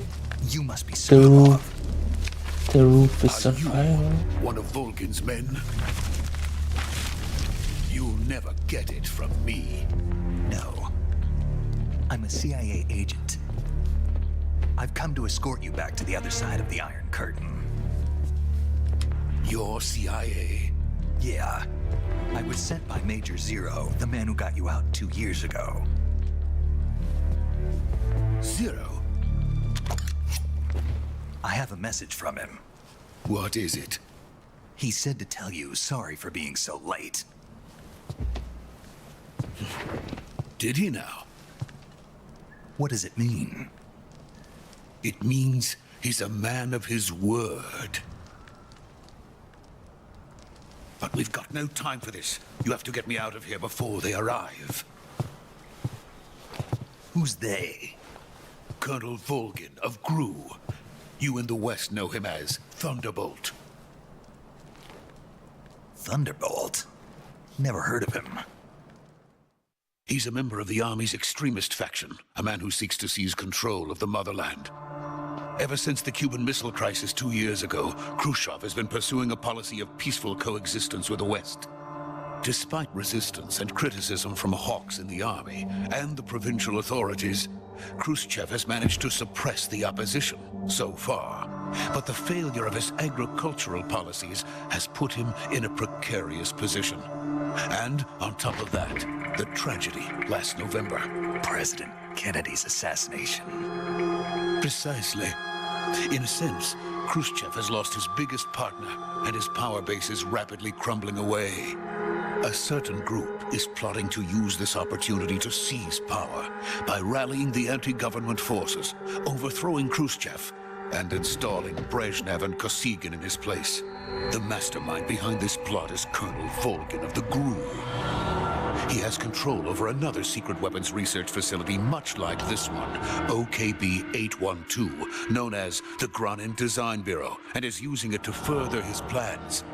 But that is not enough to satisfy him. Now he's plotting to seize the secret weapon I have been developing here and use it as leverage in his bid for power.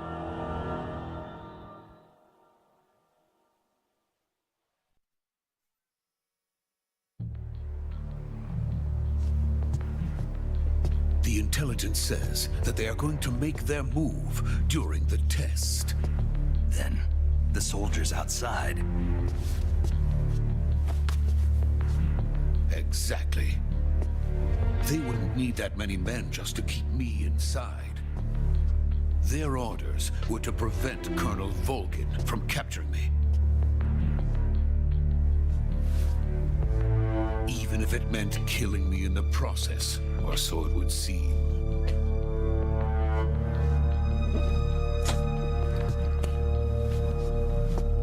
Volgin will come. I'm sure of it. You must get me out of here before then. Leave it to me. By the way, your Russian is superb. Where did you learn to speak it? From my mentor. Is that so? America's truly a frightening country. Having second thoughts? No. I have no love for this place. Let's go.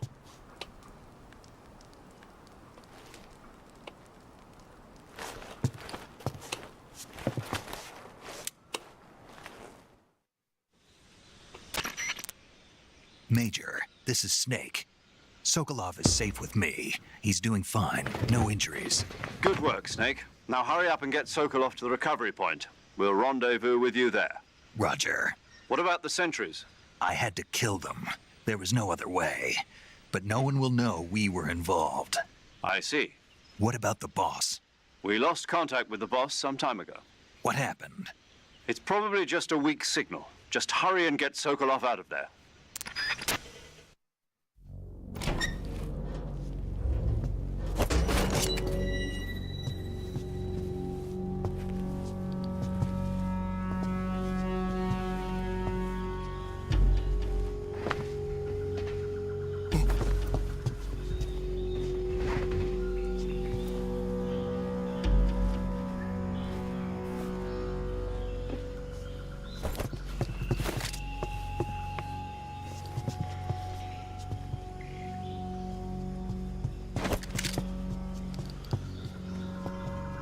Der Typ, ey. Hallo. Machst du das Kamehameha oder was soll dir das jetzt darstellen mit deinen Fingern? Händen.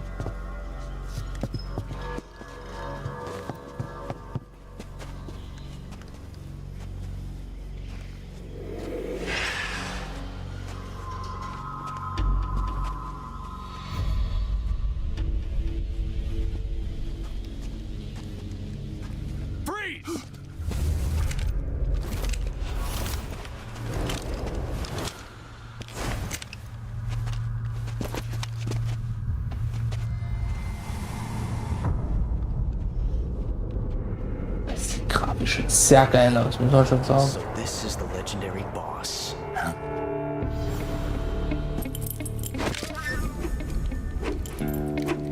Huh? We meet at last.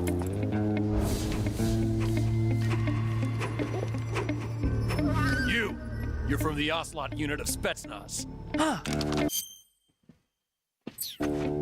What's a crew soldier doing here? Soldier?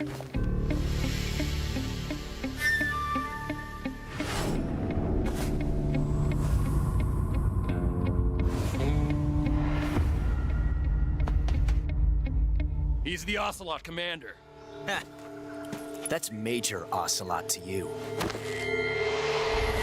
Don't you forget it. Ocelot. Sokolov is ours. Now get out of here. And Ocelot never lets his prey escape. What?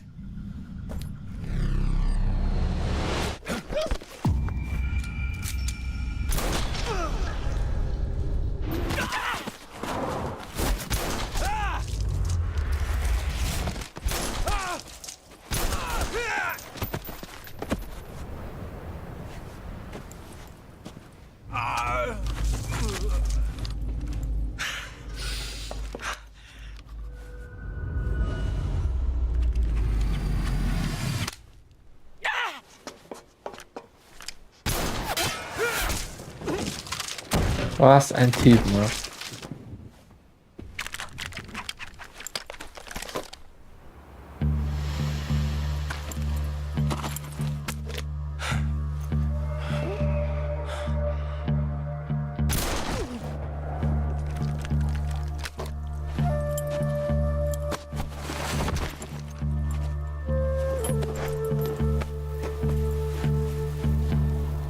I can't say it feels good to kill a comrade, even if it is for the GRU. Sokolov, take cover. Huh.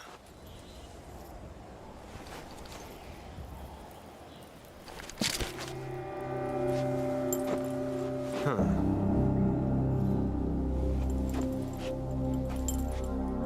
You're not the boss, are you? Noch nicht, mein Freund.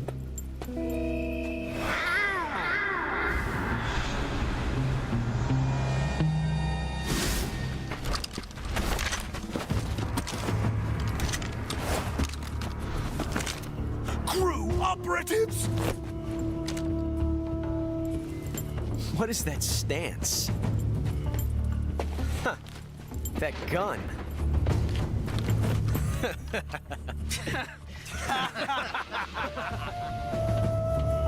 If you're not the boss,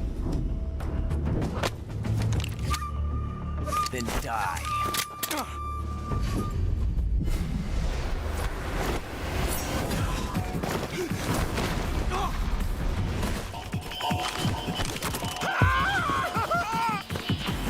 Major! Leave it! Shoot the other one!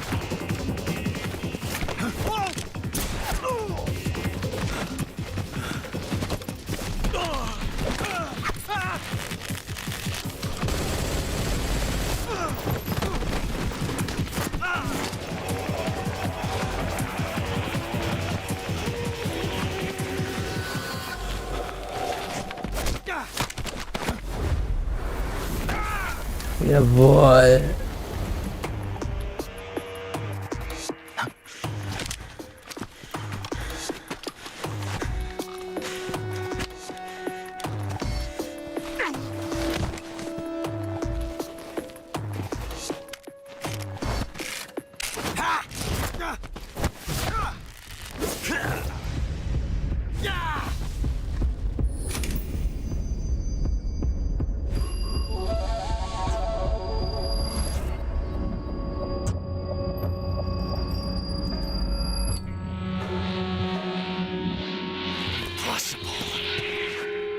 You ejected the first bullet by hand, didn't you? I see what you were trying to do, but testing a technique you've only heard about in the middle of battle wasn't very smart.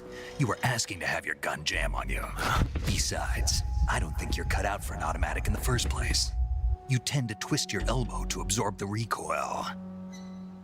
That's more of a revolver technique. You filthy American dog!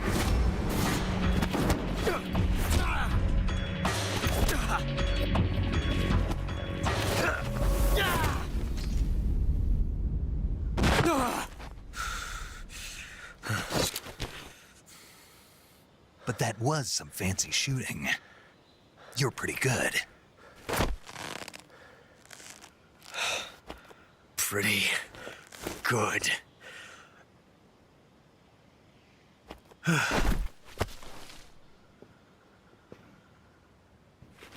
Doch, hat er Haier gemacht. Sollen wir noch immer zu viel Zeug am Koppeltragegestell hängen?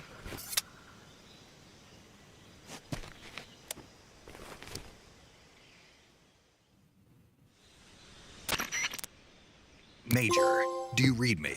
I read you. Snake, you all right? I've run into a few snags. These guys were after Sokolov too. Apparently they were taking orders from a GRU colonel named Volgan. A GRU colonel? Part of an internal Soviet power struggle, according to Sokolov. Something between the KGB and GRU. Between Khrushchev's supporters and Volgan's. Sokolov was being guarded by the KGB and hunted by GRU? Snake, it sounds like this could be even hotter than Cuba. I don't like it. Something about the whole thing stinks. I agree. You'd better hurry. Sokolov ran off by himself, but I'll catch up to him. We're counting on you.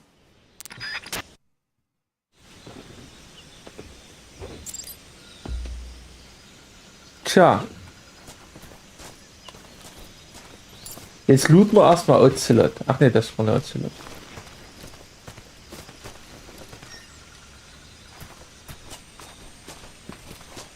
Wo ist ein Ocelot? Hier.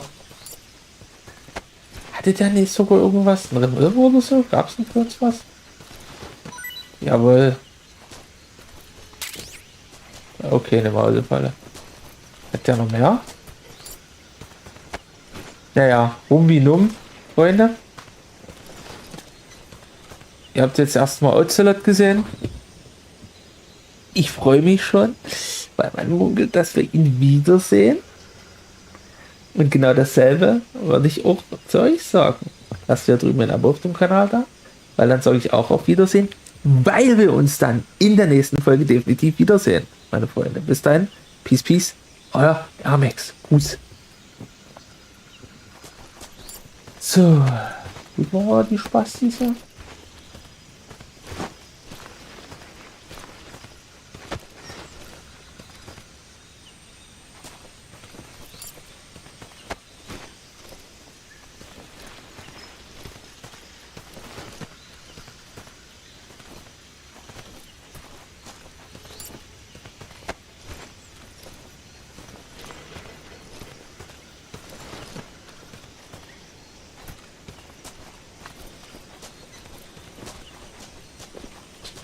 Sollen wir alle nichts haben?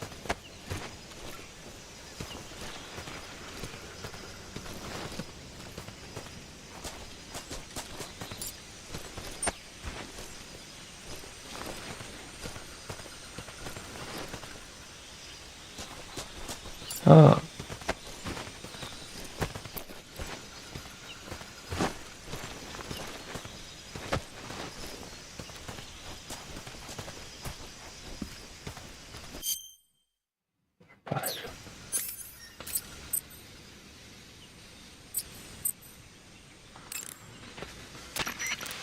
Richtig und richtig. Snake, have you seen Earth versus the Spider? Nope. It's about this spider that suddenly mutates into a giant. They bring it into the city in a state of hibernation, but it wakes up and starts wrecking them. So why did the spider... I told you, it suddenly mutates. Yeah.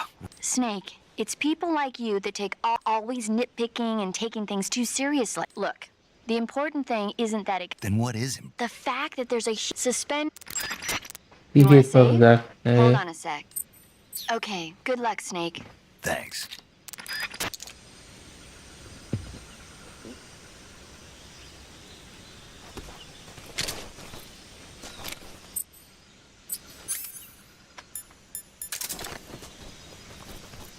Wo ist Ocelot?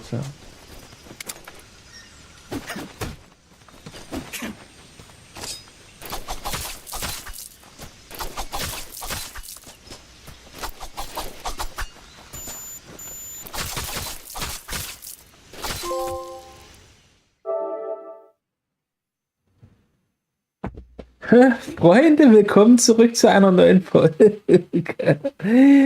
Metal Gear Solid 3 Delta. Die Trophäe Zeitparadoxon, das Ocelot Zeitparadoxon erschaffen. Die kriegt ihr, wenn, ich habe jetzt einfach mal Just for Fun, Ocelot versucht zu messern, weil der ja hier so bewusstlos vor uns liegt. Kann man machen, muss man aber nicht. So, geht da hin. Zu unserem kleinen Ocelotl. Wo haben wir ihn? Wo liegt er rum? Ja. Dann macht er diesen hier. Weil ich mir dachte, wenn der so chillt, kannst du einfach kalt machen. Ich meine, später für die Story wäre er noch relevant, aber... Snake, what have you done? You changed the future. You've created a time paradox. Geil. Enjoy schon ein bisschen. Pet's schon. Kann man schon lustig sagen. So, aber wir sollen ja jetzt einen Doktor verfolgen, Richtung Hängebrücke oder so ähnlich, mäßig. Also, werden wir das auch machen. Mausefall haben wir gelootet, was anderes gab es hier nicht. Das habe ich offstream probiert.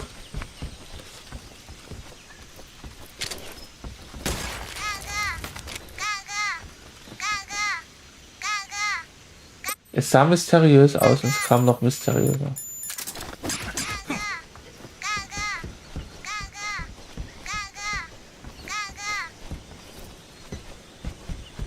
Ich muss gucken. Nee.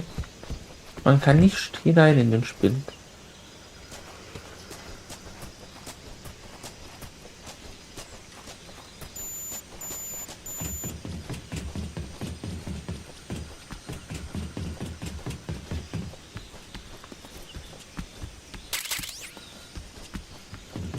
Ja gut. Ach so, wir können ja aber...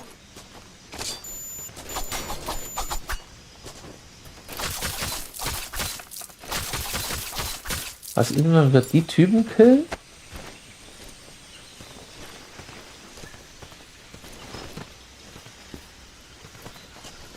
Gibt es trotzdem kein Loot. Also da dürfen wir nicht töten.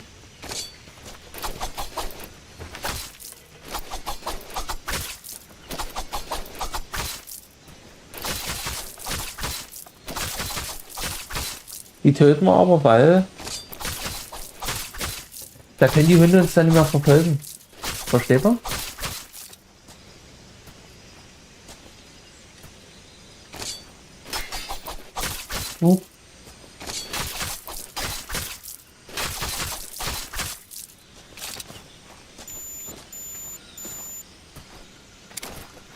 So, chillt nur der Ocelot hier rum. Der wird aber nicht aufwachen, gehe ich fest davon aus.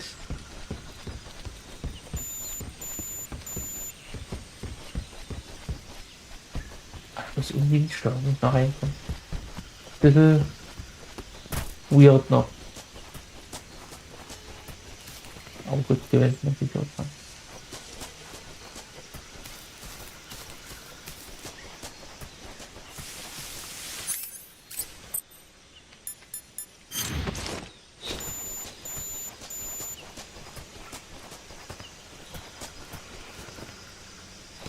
Nee, mal geladen. Gucken, was hier auf dem Dach gibt.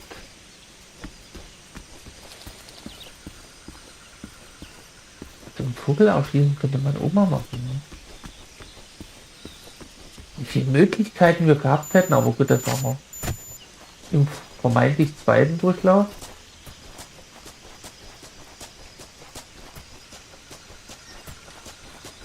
Dinger zu lösen. Ne?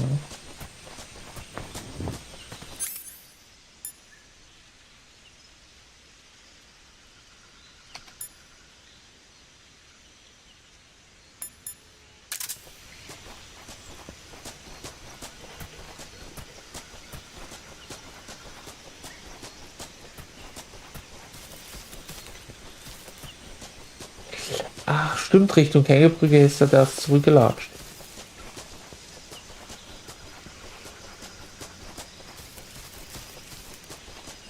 Kannst du nicht unter ein bisschen schneller rennen? Wo ist das?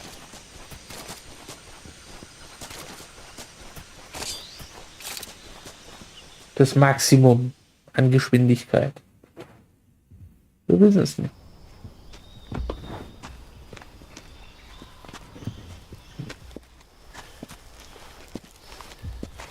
You okay? Those men were from the Ocelot unit. Spetsnaz? Yes. The best crew has to offer. They're coming for me. Echt? Hätte ich jetzt nicht gedacht. Finished. Calm down. I'll get you out of here, I promise. And we got some of the best backup we could ask for. Look.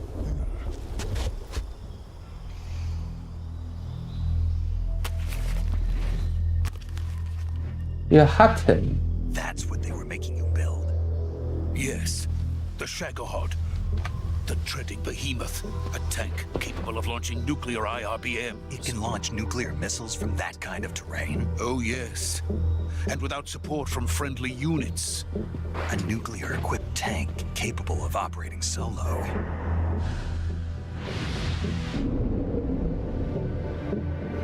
Is that thing finished? No, this is only the end of Phase 1. It won't be truly finished until we complete Phase 2. Phase 2. The weapon's true form. If it is completed and the Colonel gets his hands on it, it will mean the end of the Cold War. The end of the Cold War? Yes. And then the Age of Fear will truly begin. A world war. I had no choice but to cooperate. I didn't want to die. I wanted to see my wife and child again in America. Please, take me to America, quickly.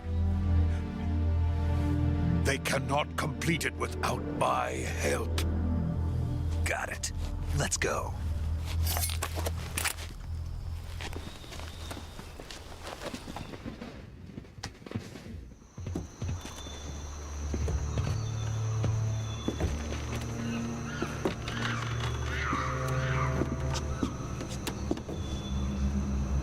Nicht der Scharfschütze das erste Mal?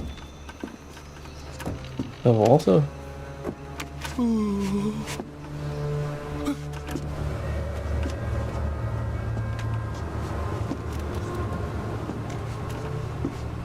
Und der Wespentyp?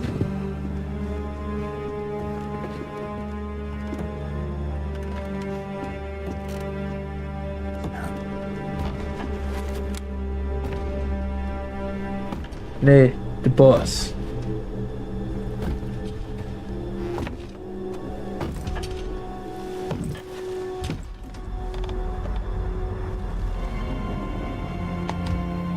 L'Oréal.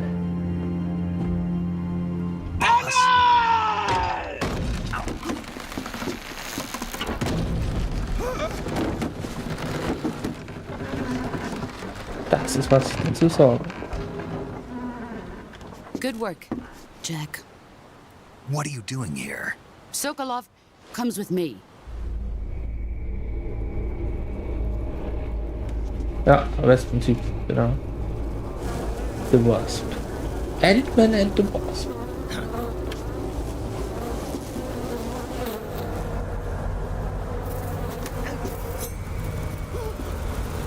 Hornets. Okay, der Hornet. Der Hornet, genau.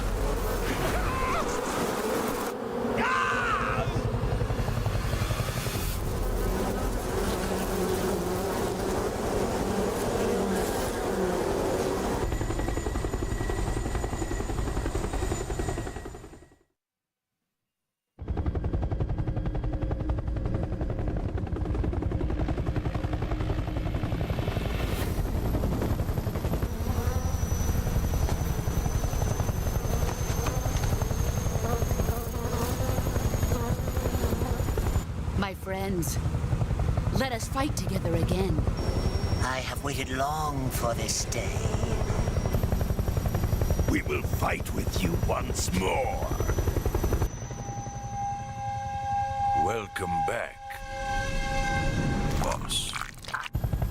Now that all 5 of us are together, it's time we go to the depths of hell itself.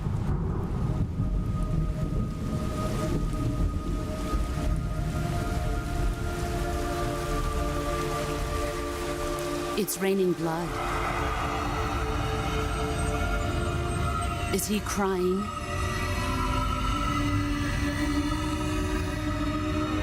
Der will weinen, muss ich auch weinen.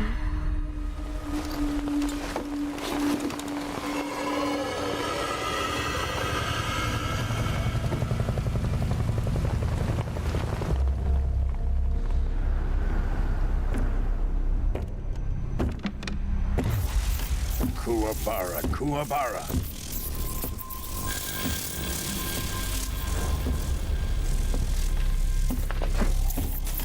Walsh.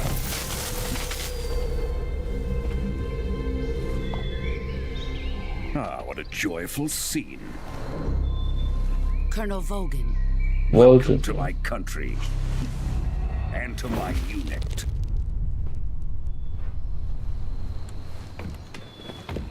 Boss, what is this? I'm defecting to the Soviet Union. Sokolov is a little gift from my new hosts. Recoilless nuclear warheads.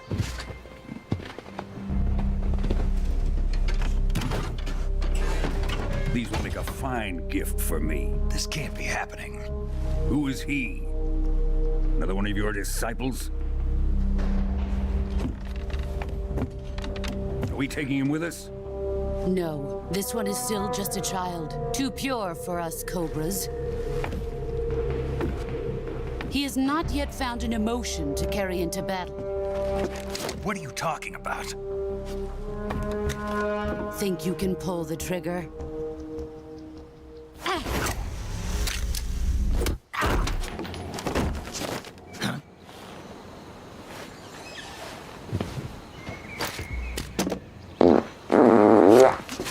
Scheiße war's gewesen. Lustig.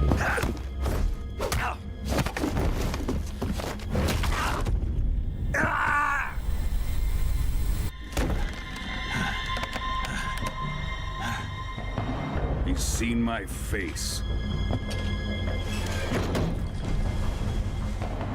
We can't let him live.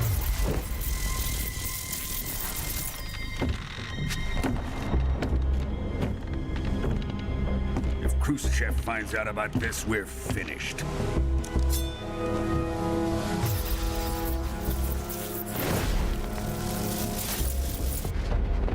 He must die. Wait. He's my apprentice. I'll take care of him.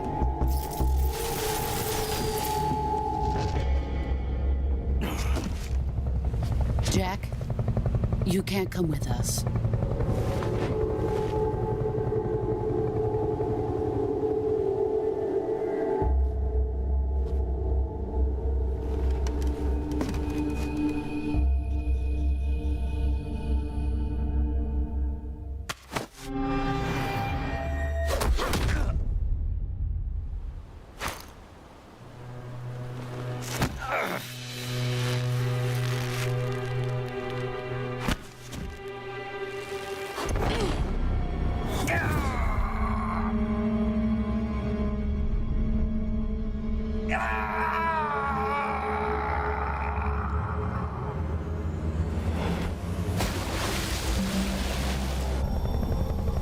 The new blood has been rejected.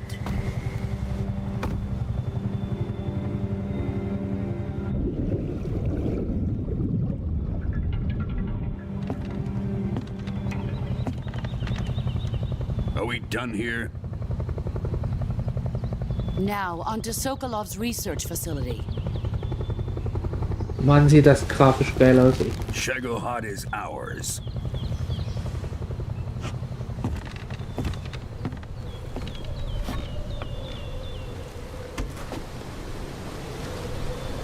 Drift away.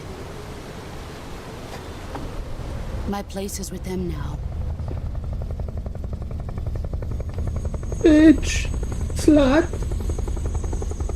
Darf ich verraten?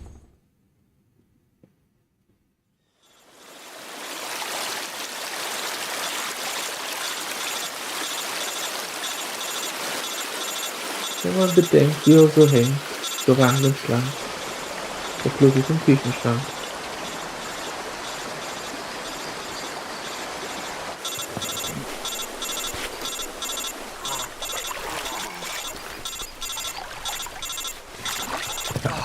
Geh mal ans Telefon, Mann. Geh auf ihr Zeit.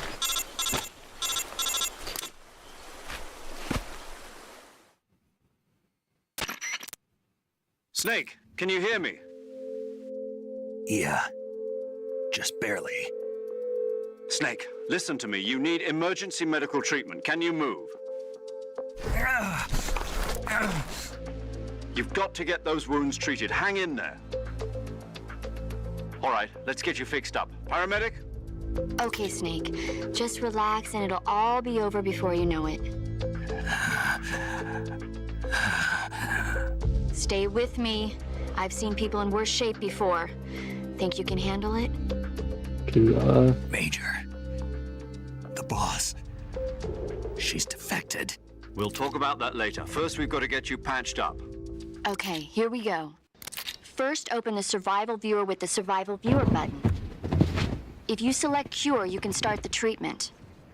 Healing is divided into 2 types of treatment: medicine and surgical procedures. Your injuries include a fractured left elbow and rib bone, and lacerations on your upper arms, right elbow, and abdomen. They need to be fixed using surgical treatment. Move the healing cursor with a movement stick to the affected part of your body, and press the enter button. Once you've selected the affected area, use the movement stick to select the medical item, and then press the enter button. With this method, you can use items to help your recovery process. To treat a bone fracture, first secure the affected area with a fastener and then wrap it in bandages. That should do it. For lacerations, you'll need disinfectant to clean the wound, sutures to stitch it up, styptic to slow the flow of blood, and bandages to wrap the wound. If you do everything I mentioned, the wound should heal completely. Alter, ich war zum Chirurg, what the fuck? Yeah. Stay with me. Go into the survival viewer and treat those wounds.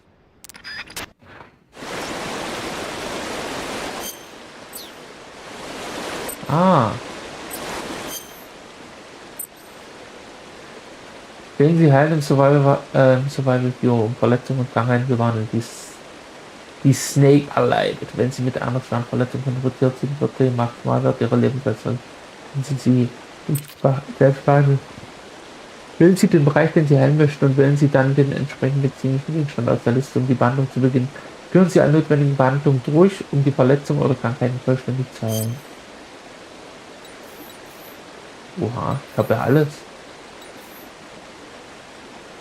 Und noch nicht verschlossen, Blutung, kein Verband, noch nicht desinfiziert, okay. Also erstmal desinfizieren.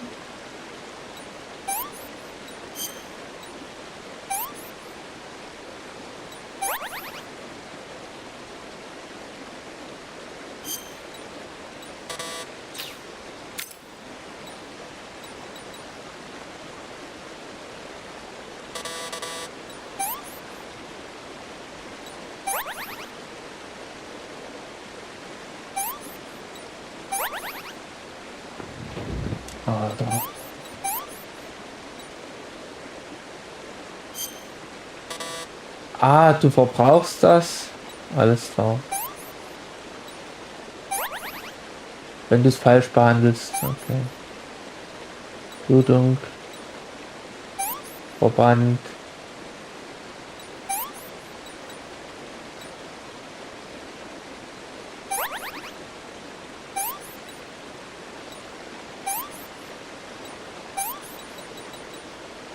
Die Reihenfolge ist egal, okay.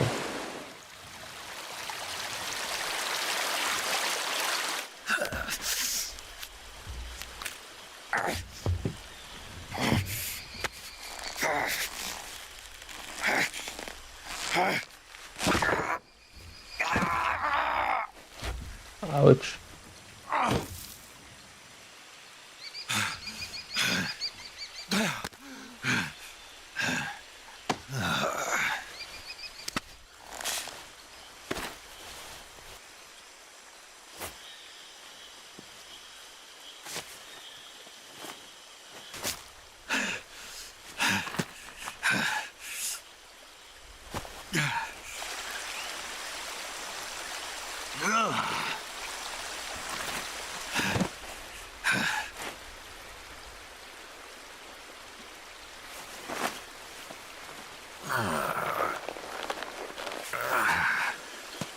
Oh, sehen wir nicht mehr sehr kampfbereit aus. Ne?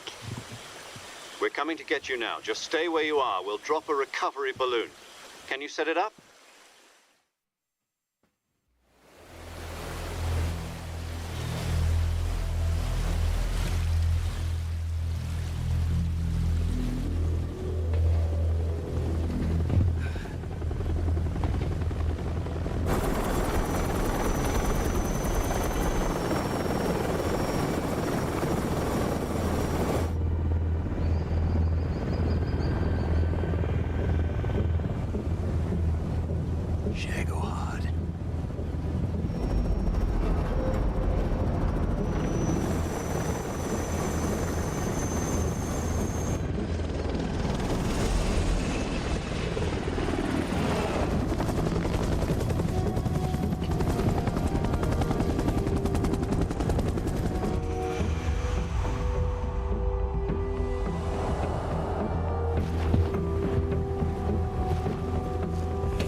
Ich hab schon gekillt.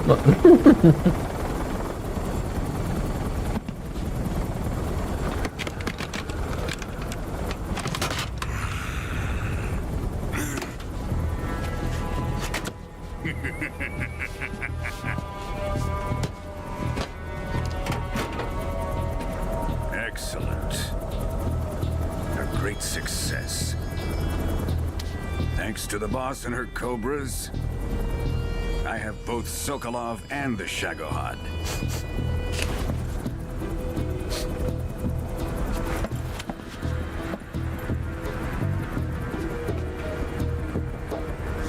What are we going to do with the girl? Who is she? Apparently she's Sokolov's woman.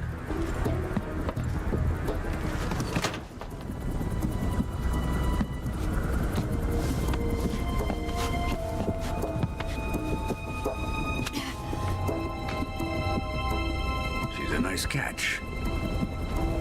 I'll take her. Not so fast, my dear.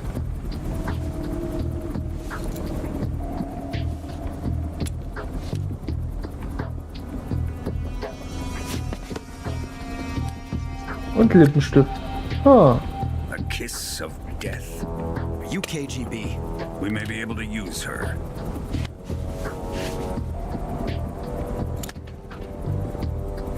Spunk.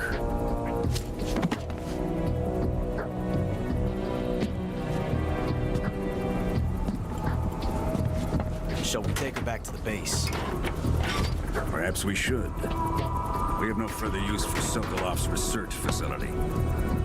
I think it's time I gave this marvelous new toy a try.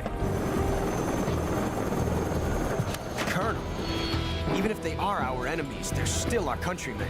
But it won't be me that pulled the trigger. It'll be our friend, the American defector. You're going to nuke your fellow Russians? Remember the Alamo. Colonel!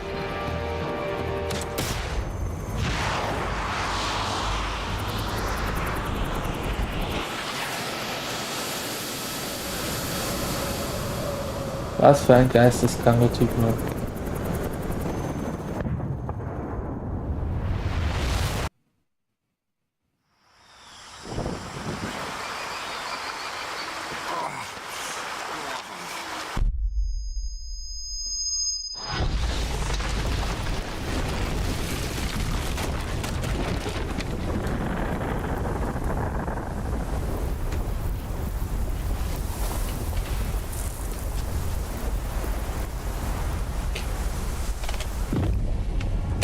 What the fuck?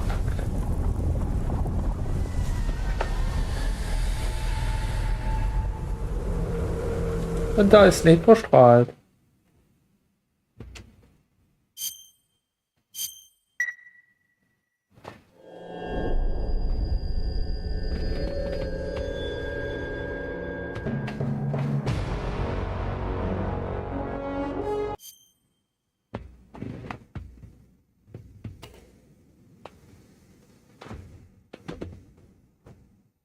Freunde, hättet ihr es gedacht? Hättet ihr es vermutet, dass das jetzt nur das Intro war? Holy moly, alcoholy, holy shit, man. Also ich bin gefesselt wie vor 20 Jahren, ne? Ist absolut geil. Ich enjoy es maximal. Es bockt schon wieder rein, ne? Auch wenn ich vorhin schon mal kurz durch Decke geraged bin. Aber jetzt geht es erst richtig rund im Muttermund. Ich hoffe, ihr lasst ein Abo hier drüben auf dem Kanal da, weil dann gehen wir das nächste Mal wieder zusammen rein in den Dschungel. Ich bin nicht so alleine, ihr seid nicht so alleine. Wir haben zusammen trotzdem Fun und gehen auf die Jagd. Bis dahin, auf Wiedersehen. Peace, peace, euer Airmax. Freunde, willkommen zurück zu einer neuen Folge Metal Gear Let 3. Snake Eater. Delta, Snake Eater. Irgendwann im Laufe des Projekts kriegen wir es schon hin. Ja. Jetzt beginnt's offiziell. Und wir gehen rein. Die Einführung ist quasi durch. Und sie war maximal müde.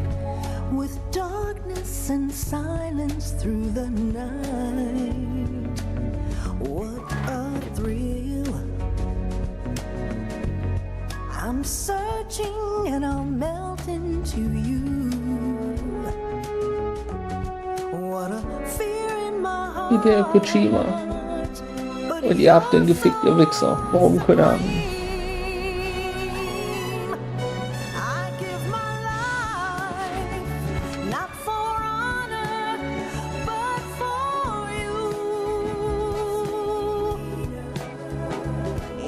Crazy in der letzten Folge zum Schluss mit der Atombombe, ne? Das um maximal 007 inspiriert hier, ne?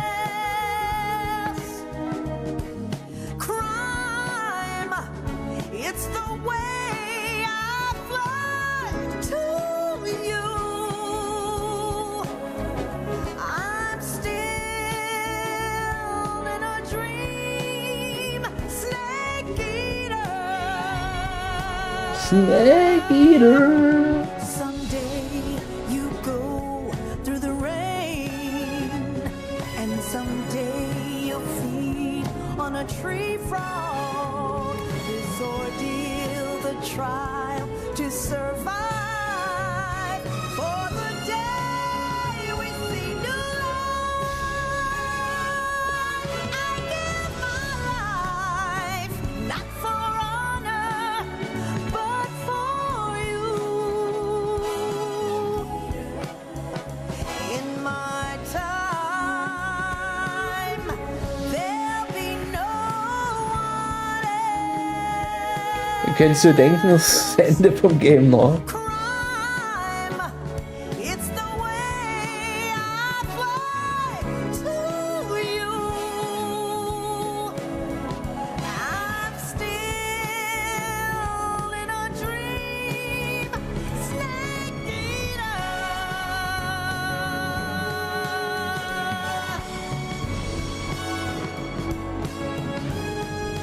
I'm still in a dream, Snake Nein.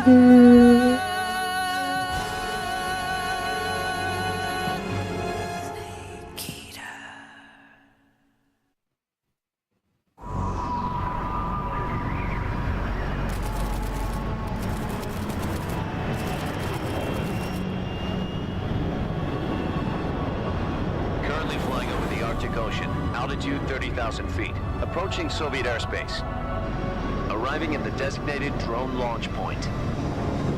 Drone oil pressure and voltage are nominal. Payload oxygen supply is nominal. Power supply to payload antifreeze system shows no problems. No gusts. All systems go for drone detachment. Snake, we can't risk a halo jump this time around. Airspace security has gotten tighter since we were last here. We can't get as close to the ground as we did during the Virtuous mission. So instead, we'll be using one of our newest weapons. Snake, you're being given an honor on par with Alan Shepard. This is our last chance. Show your patriotism. If you fail, you'll be back in a hospital bed again, waiting for the firing squad.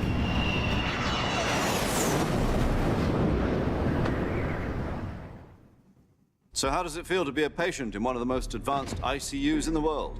Would you do me a favor and tell us about visiting hours? I'll never get better with them assaulting me day and night with their questions. Must be part of the top brass's inquiry. More like an interrogation. According to them, I'm a traitor and an accomplice to the boss's defection. They're just looking for a scapegoat. Does that mean they're after you too? Let's just say neither one of us is going to be made a national hero out of this. Does this mean Fox is going to die? No. This Fox is still one step ahead of the hounds. The reason I came to see you today, Jack, it's time for Fox to clear its name. What are you talking about? The situation has changed. We've still got a chance to come out of this one alive. Yeah, what kind of chance? Don't get too excited. Here, have a cigar. It's Cuban.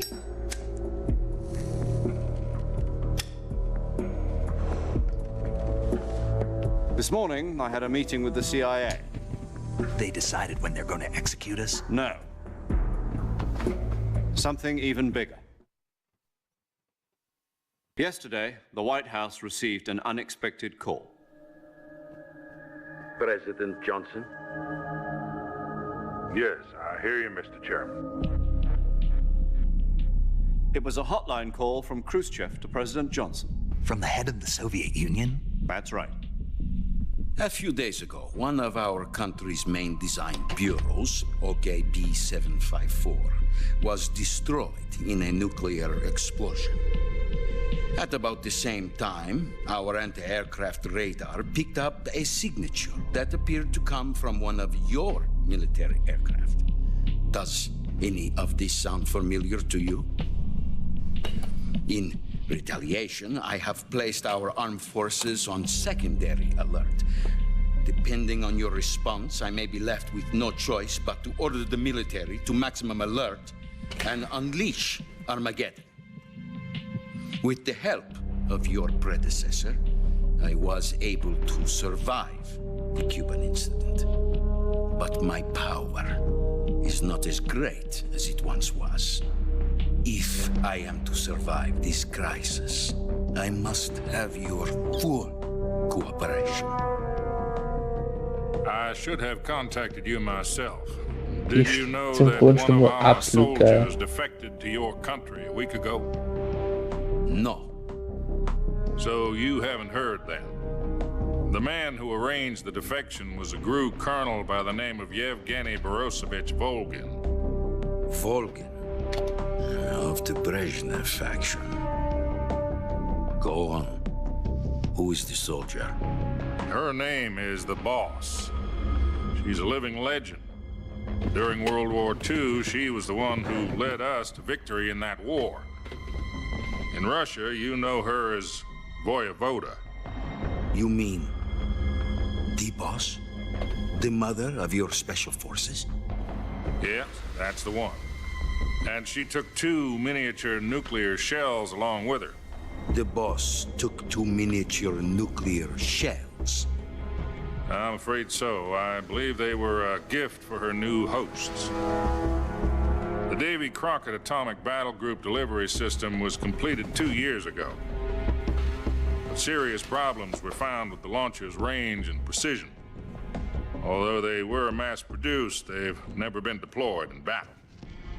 But Sokolov's research facility was completely wiped out. The whole area is polluted. I can only offer you my deepest condolences over this terrible tragedy.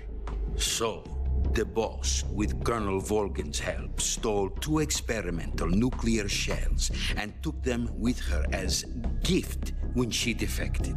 Then, shortly thereafter, Sokolov's design lab, a top-secret military research facility, was destroyed by one of these weapons. Am I right so far? Yes, that's correct. And the American government denies any involvement in the affair. Is that right as well? That's correct. We were not involved in any way. Then what was a U.S. military aircraft doing on our radar screen? It was clearly in violation of our airspace. And yet you say it was not acting under your orders. That's correct. You expect me to believe that this was all the work of a single soldier?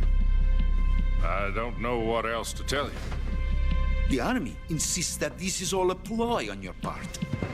I've said it once and I'll say it again. Our government had nothing to do with it. And I would like dearly to believe you. However, I'm afraid my power over the military has weakened since the Cuban incident. I will need some kind of proof that this was not the action of the American government. You have 1 week. You must catch the boss yourselves and recover the remaining nuclear device. Then, you must find some way to prove your innocence. Prove our innocence?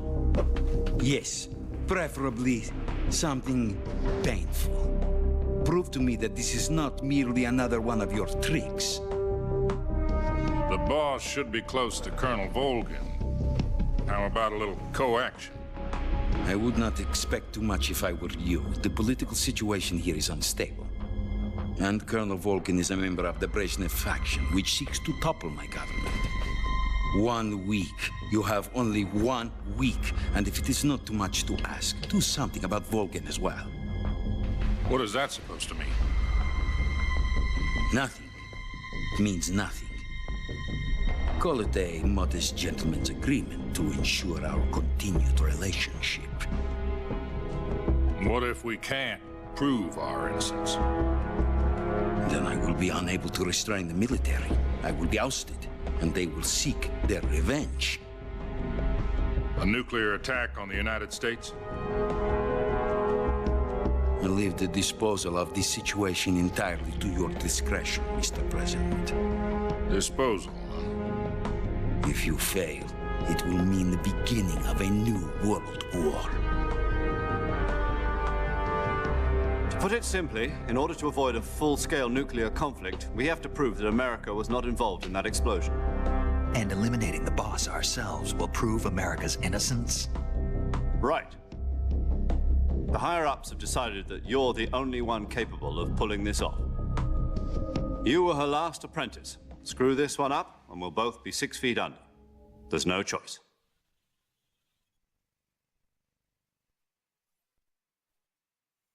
Are the Russians going to be helping us? The KGB has promised to lend us one of their communications satellites so that you and I can talk to each other. That's it? They've also put us in touch with a couple of insiders. Insiders? There was a defection in September 1960. Do you remember it? You mean the 2 NSA codebreakers who went over to the Soviet Union? Precisely. Since then, they've apparently been training the KGB for exactly this kind of situation. Their code names are Adam and Eva. I've been told that Adam has infiltrated Volgin's ranks. We've also arranged for him to provide you with an escape route. You'll need to rendezvous with him when you get there.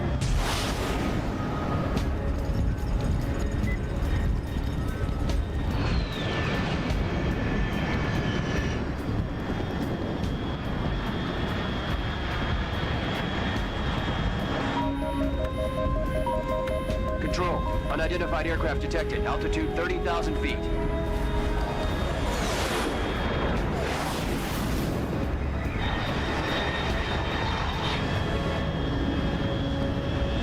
It's fast. Estimated airspeed exceeding Mach 3. Bearing south. I'm about to lose it.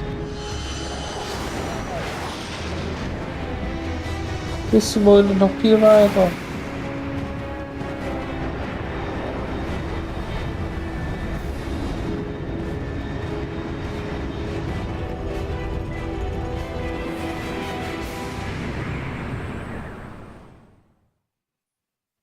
Bis so unendlich fett noch geworden.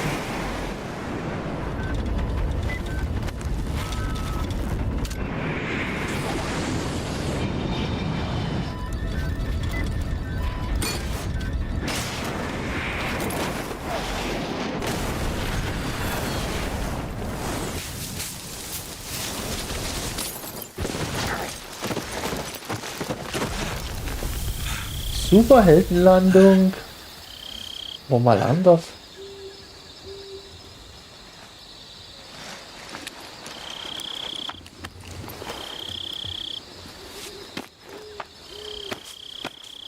Oh. Wenn Snake ein schwarzes Bandana hat, dann nehme ich ein rotes.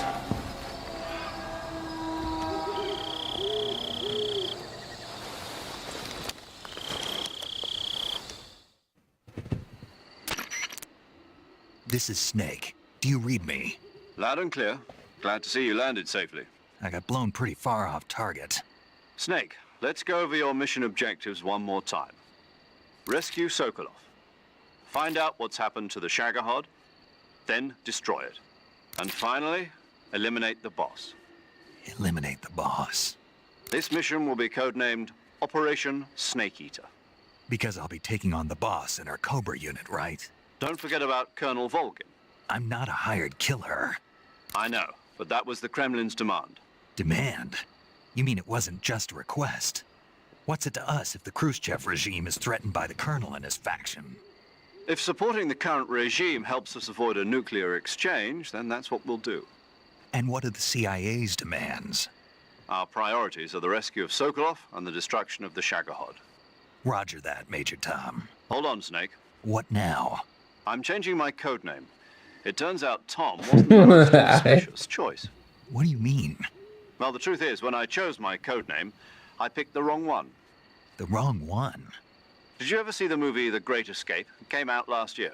Oh, must have missed that one. Anyway, it's based on a true story about prisoners who escaped from a POW camp in Nazi Germany. The prisoners dig 3 tunnels as part of their plan, but the Nazis find 2 of the tunnels before they're finished. The prisoners succeed in escaping by using the last remaining tunnel. The names of those 3 tunnels were Dick, Harry, and Tom. I get it. You used the name of the tunnel they escaped in as your code name because you thought it would bring you good luck. Yes, that's exactly right. At least, that was the plan. But I got the name wrong.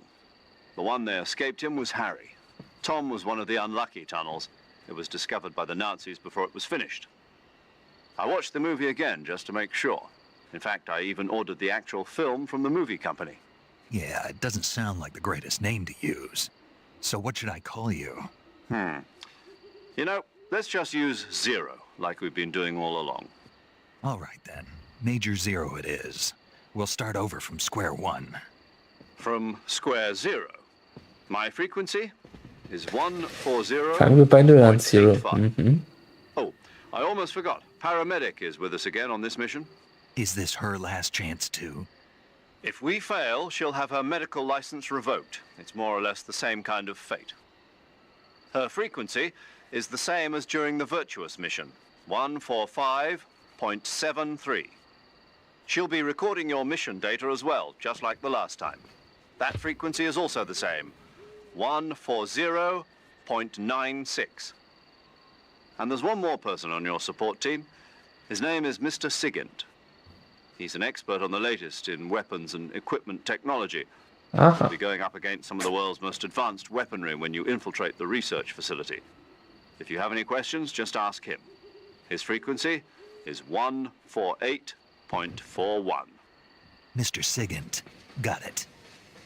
Adam, your KGB contact, is waiting for you at the abandoned factory up ahead. The same factory Sokolov was being held in last week. Yes, meet up with Adam first. He's cleared the way for you to rescue Sokolov. How will I know this Adam guy when I see him? You'll know once you reach the factory. The whole area's been polluted by the fallout from that nuclear blast. No one else would dare come close. The password is, "Who are the Patriots?" and "Lali Lulelo." Lali Lulelo. Gotcha. You've been equipped with a 45 for this mission. Be careful, it's noisy. I thought standard FOBS procedure was procure on-site weapons acquisition. The circumstances are different this time. You're now on an official mission for the United States government. It would be necessary to make your presence known to a certain extent, to the Khrushchev regime at the very least. But remember, this is still a sneaking mission. Snake, if you fail this mission, it will mean an all-out nuclear war. Keep that in mind and proceed with extreme caution. Understood. Commencing Operation Snake Eater.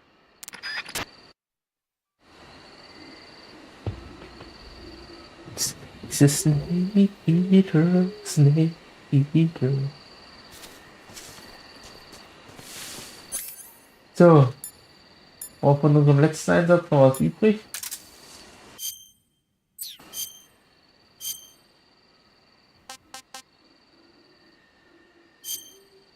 Also vorne.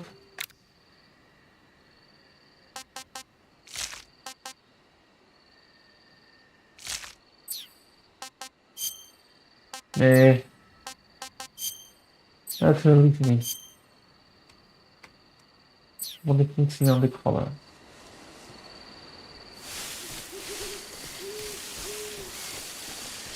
Aber ist es eigentlich derselbe Ort, an dem wir uns schon gelandet sind?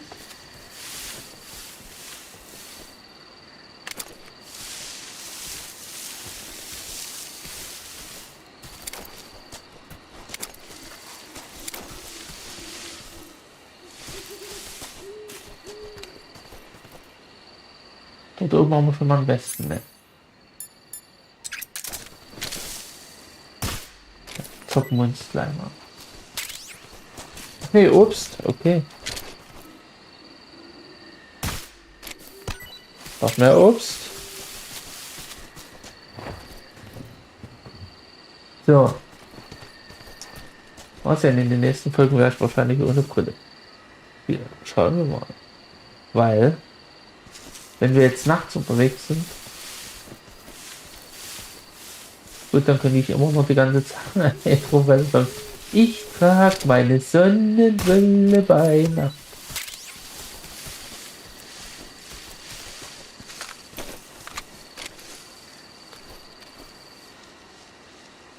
Ja.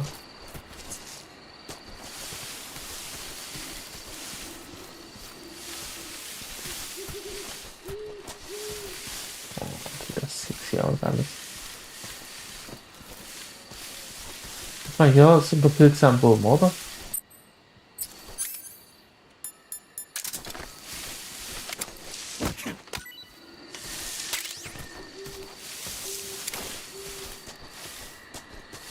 Diesmal behalten wir ja hoffentlich unseren Loot. Oh, was ist das?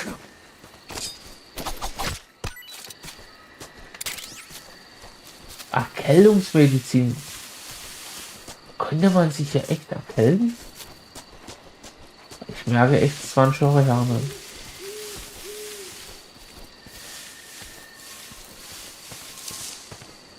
Oh, hier ist wieder.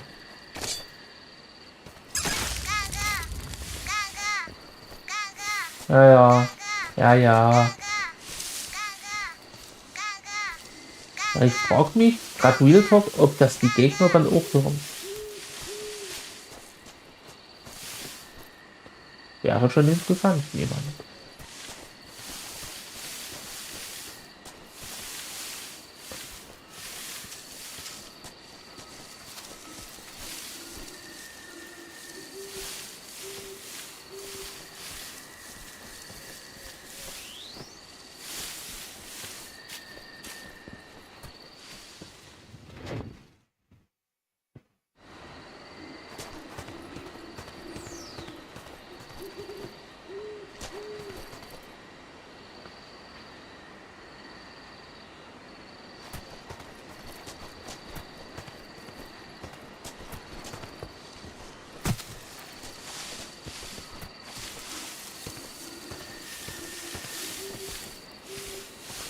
Go, go, go, go, go.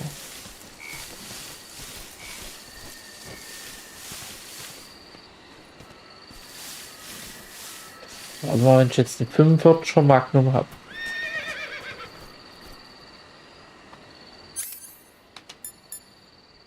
Das ist das zuverlässige mit gewaltiger 7 Schuss Magazin.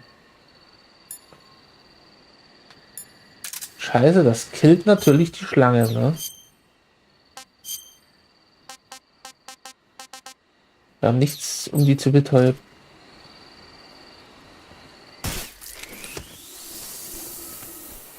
Natürlich mies. Habt ihr das Pferd auch gerade gehört?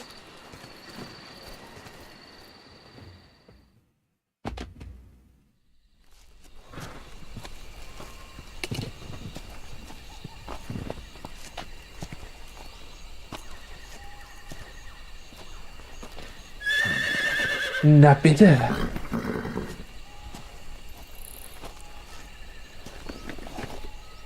Hatti, hatti.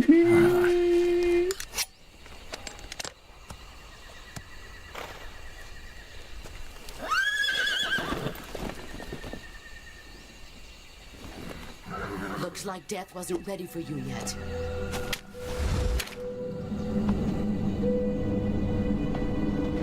Boss. That arm still hurt?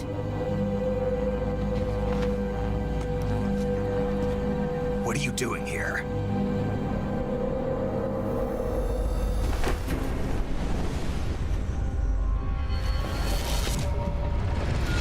Und es geht wieder los.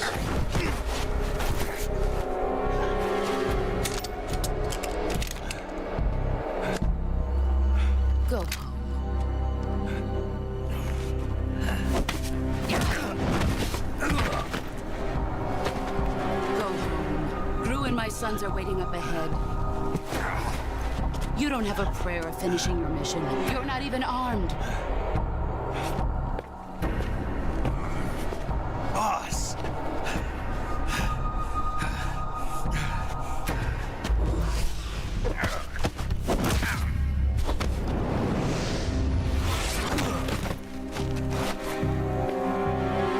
I'm not your boss anymore. There's nothing for you here. Go home. Go back to your boss. There's no need to prove that you are virtuous here. This isn't America.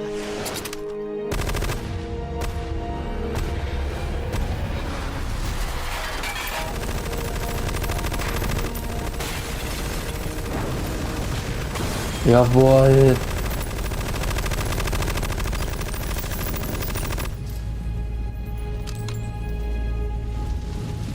That should stir things up a bit. You'd better hurry.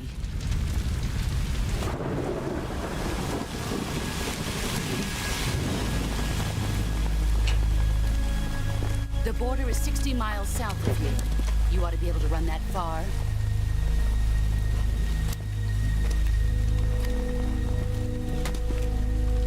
Why'd you defect? I didn't. I'm loyal to the end, to my purpose. What about you, Jack? What's it going to be? Loyalty to your country or loyalty to me? Your country or your old mentor? The mission or your beliefs? Your duty to your unit or your personal feelings?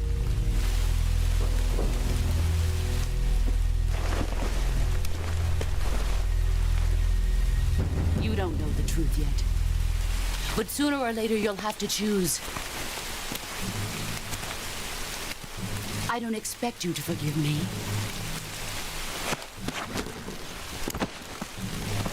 But you can't defeat me either. You know me too well.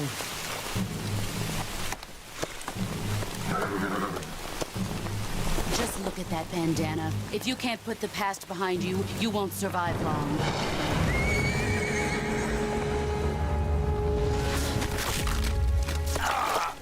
If we meet again, I'll kill you. Da stelle ich mir schmerzhaft vor. Go home.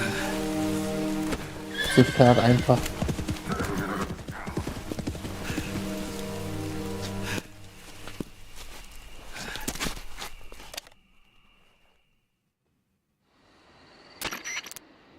This is Snake. Major Zero.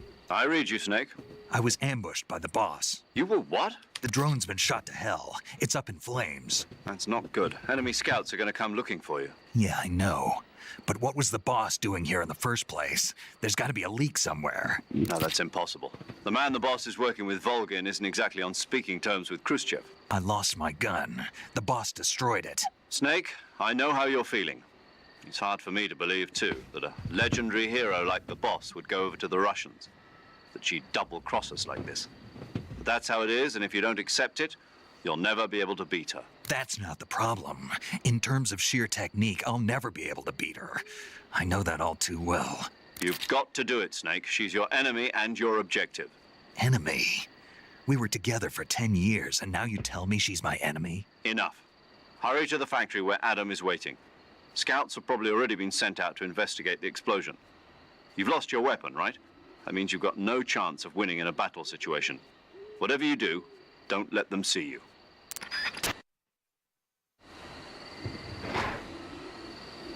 Na, das klingt doch alles super, Freunde.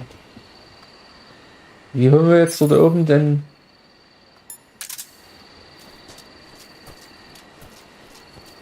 I think I saw something. Something wrong?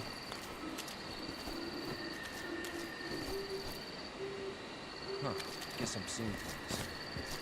Let's see. Oha. Oh no, oh no. What's wrong? HQ. This is HQ. Patrol here. We have evidence of an enemy. Das haben wir bestimmt gespeichert, hä? Ja. Ja. Freunde, wir machen ja auch kein langes Federlesen. Weil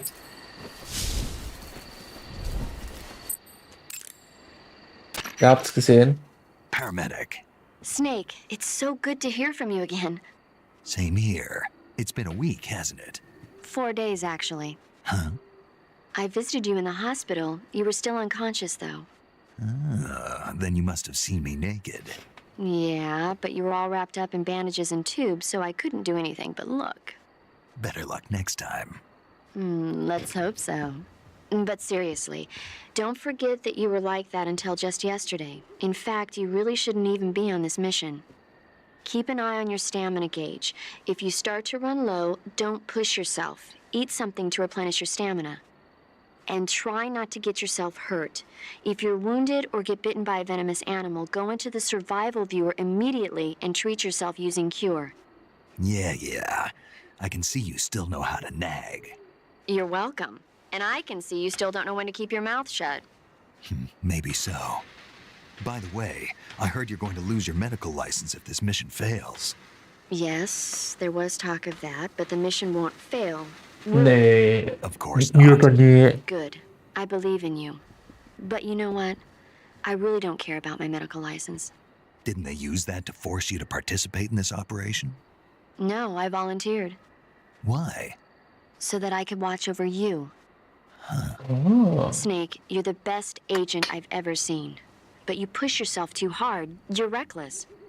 Someone has to stop you from getting into trouble, to make sure you and the boss don't kill each other. So that's why I volunteered. I mean, you couldn't ask for a better guardian angel than me, right? Thanks. Stop right there. Huh? You can thank me when you get back. All right. Ja. Okay, good luck, Snake. Thanks. So.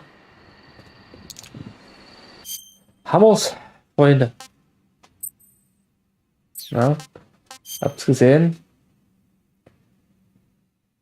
2:23 Uhr. Oh, Illuminati den man. 2 Stunden 23 zocken wir schon und 2:46 Uhr ist es. Okay, ne, 2:49 Uhr. Ah. So. Ja. Was soll ich euch sagen? Für heute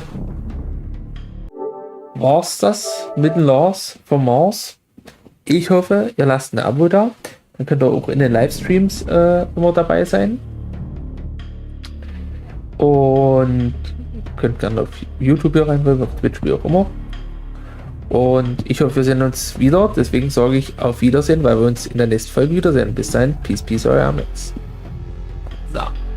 Und der Stream, meine lieben Friends, endet jetzt auch. Ich gebe euch jetzt, wie ihr das gewohnt seid, noch schön einen Rausschmeißer mit. Ja. Und haben wir noch Beweisschützen gemacht. Und dann hoffe ich, sehen wir uns im nächsten Stream wieder. Und alle, die das nachher sehen, peace. Alle, die heute eingeschaltet haben, Abo dagelassen haben, sich am Chat beteiligt haben, ich danke euch. Und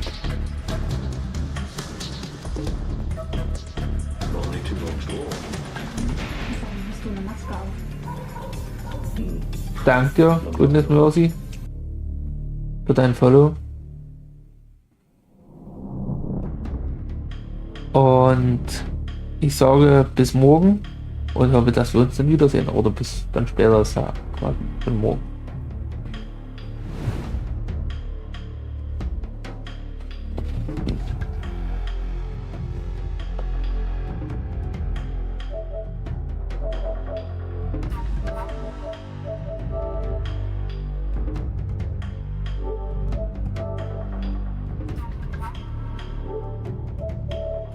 Halt nicht komische Geräusche machen. Ich stehe unter Strom. Ich habe mir hier so ein... Oh fuck, der willst du doch mal nicht zeigen. Ich habe hier Strom am Rücken. Der muss Akku laden, der Cyborg. Genau. Deswegen sag schon mal, scheiß Tim Bensko, der Hurensohn. Ich bin doch keine Maschine. Für das Lied klatsche ich dir nochmal. Ich bin eine Maschine. Achso. Hey, lass dich nicht vom süßen Äußeren schießen. Bestellter Barbecue-Grill unter dem Schild. Das mit deiner Königin fand sie lustig. Ja? Natürlich. Und was stellen wir jetzt an? Weil sie Geschmack hat. Cindy ist eine Frau, die den Humor versteht. Und Julia, die Fotze ist ja zum Glück weg. Brauchst mich sowieso was die macht bei einem verheirateten, gut aussehenden Mann bei dir im Chat. Diese komische Julia. So.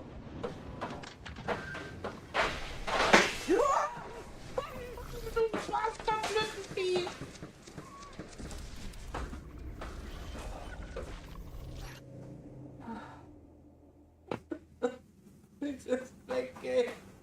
Diese verfickte Scheißdreck gehen. Ich hasse. Und wir starten wieder hier.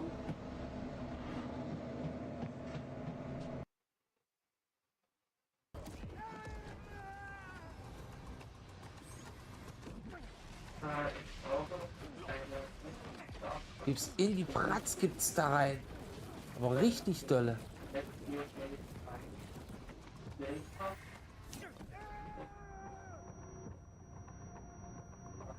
Und bam, bam in die Schnauze, die Bastard.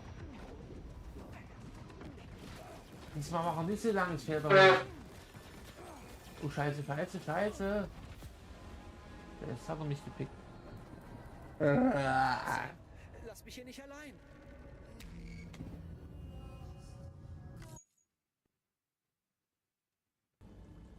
Oh, du Fotze! Oh Gott! Meine Fresse! Oh Gott! Ich bin seit 3/4 fünffach. Oh. Tut mir leid.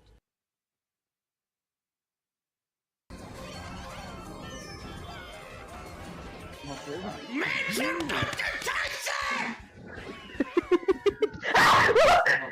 ist denn heute los? Sag mir mal schnell, wie bei Party.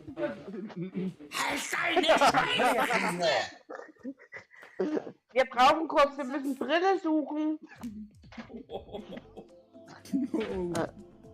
Die Brille suchen. Der Sessel ist übrigens echt gut zum Steckern. Ich würde den gern noch behalten. Ach scheiße, müsste ich Gewinne nicht oder bin Zeit vor mir. Aha.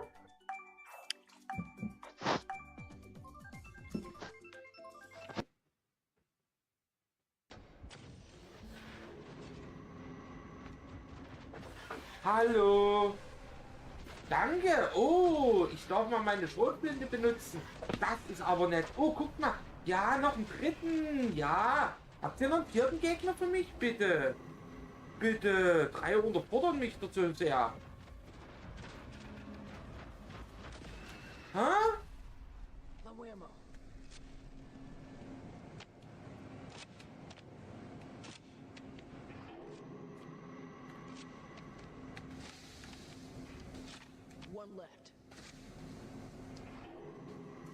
Ja, Schrotflintenmuni ist wieder alle.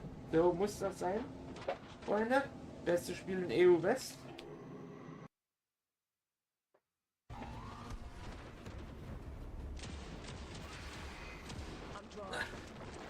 Oh ne.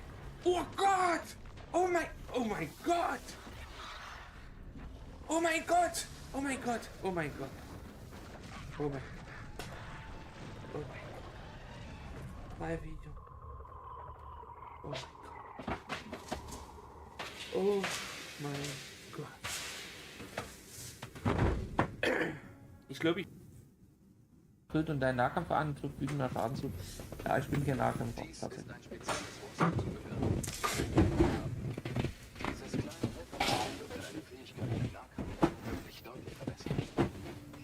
Guckt euch an. Der sieht mich und was seht ihr? Genau.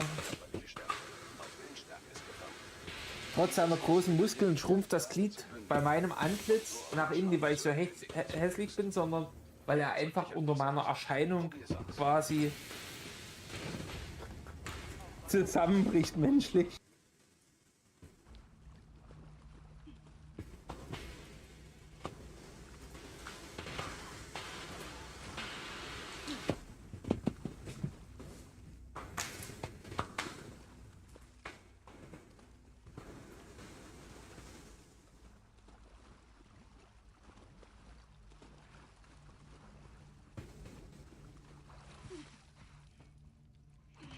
Ja, Hauptsache weg. Hauptsache raus aus dem Loch. Oh.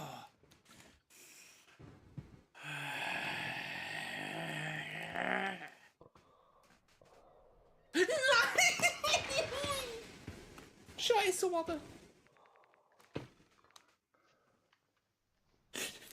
Scheiß in deine Scheißfresse, du verdammte Kackfotze!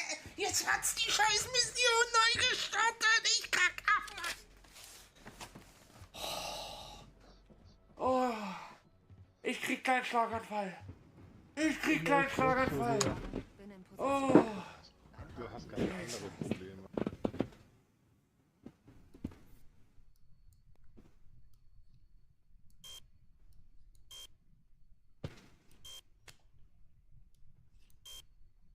Oh, Junge.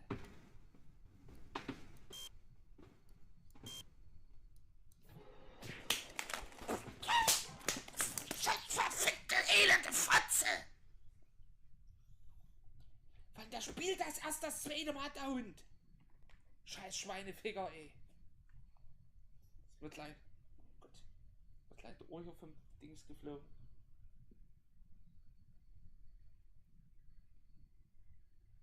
Und keiner kriegt's mit. Kein Schwanz kriegt's wieder mit. Wer will, kann noch gerne kostenlos abonnieren meinen Kanal, wer noch dran ist.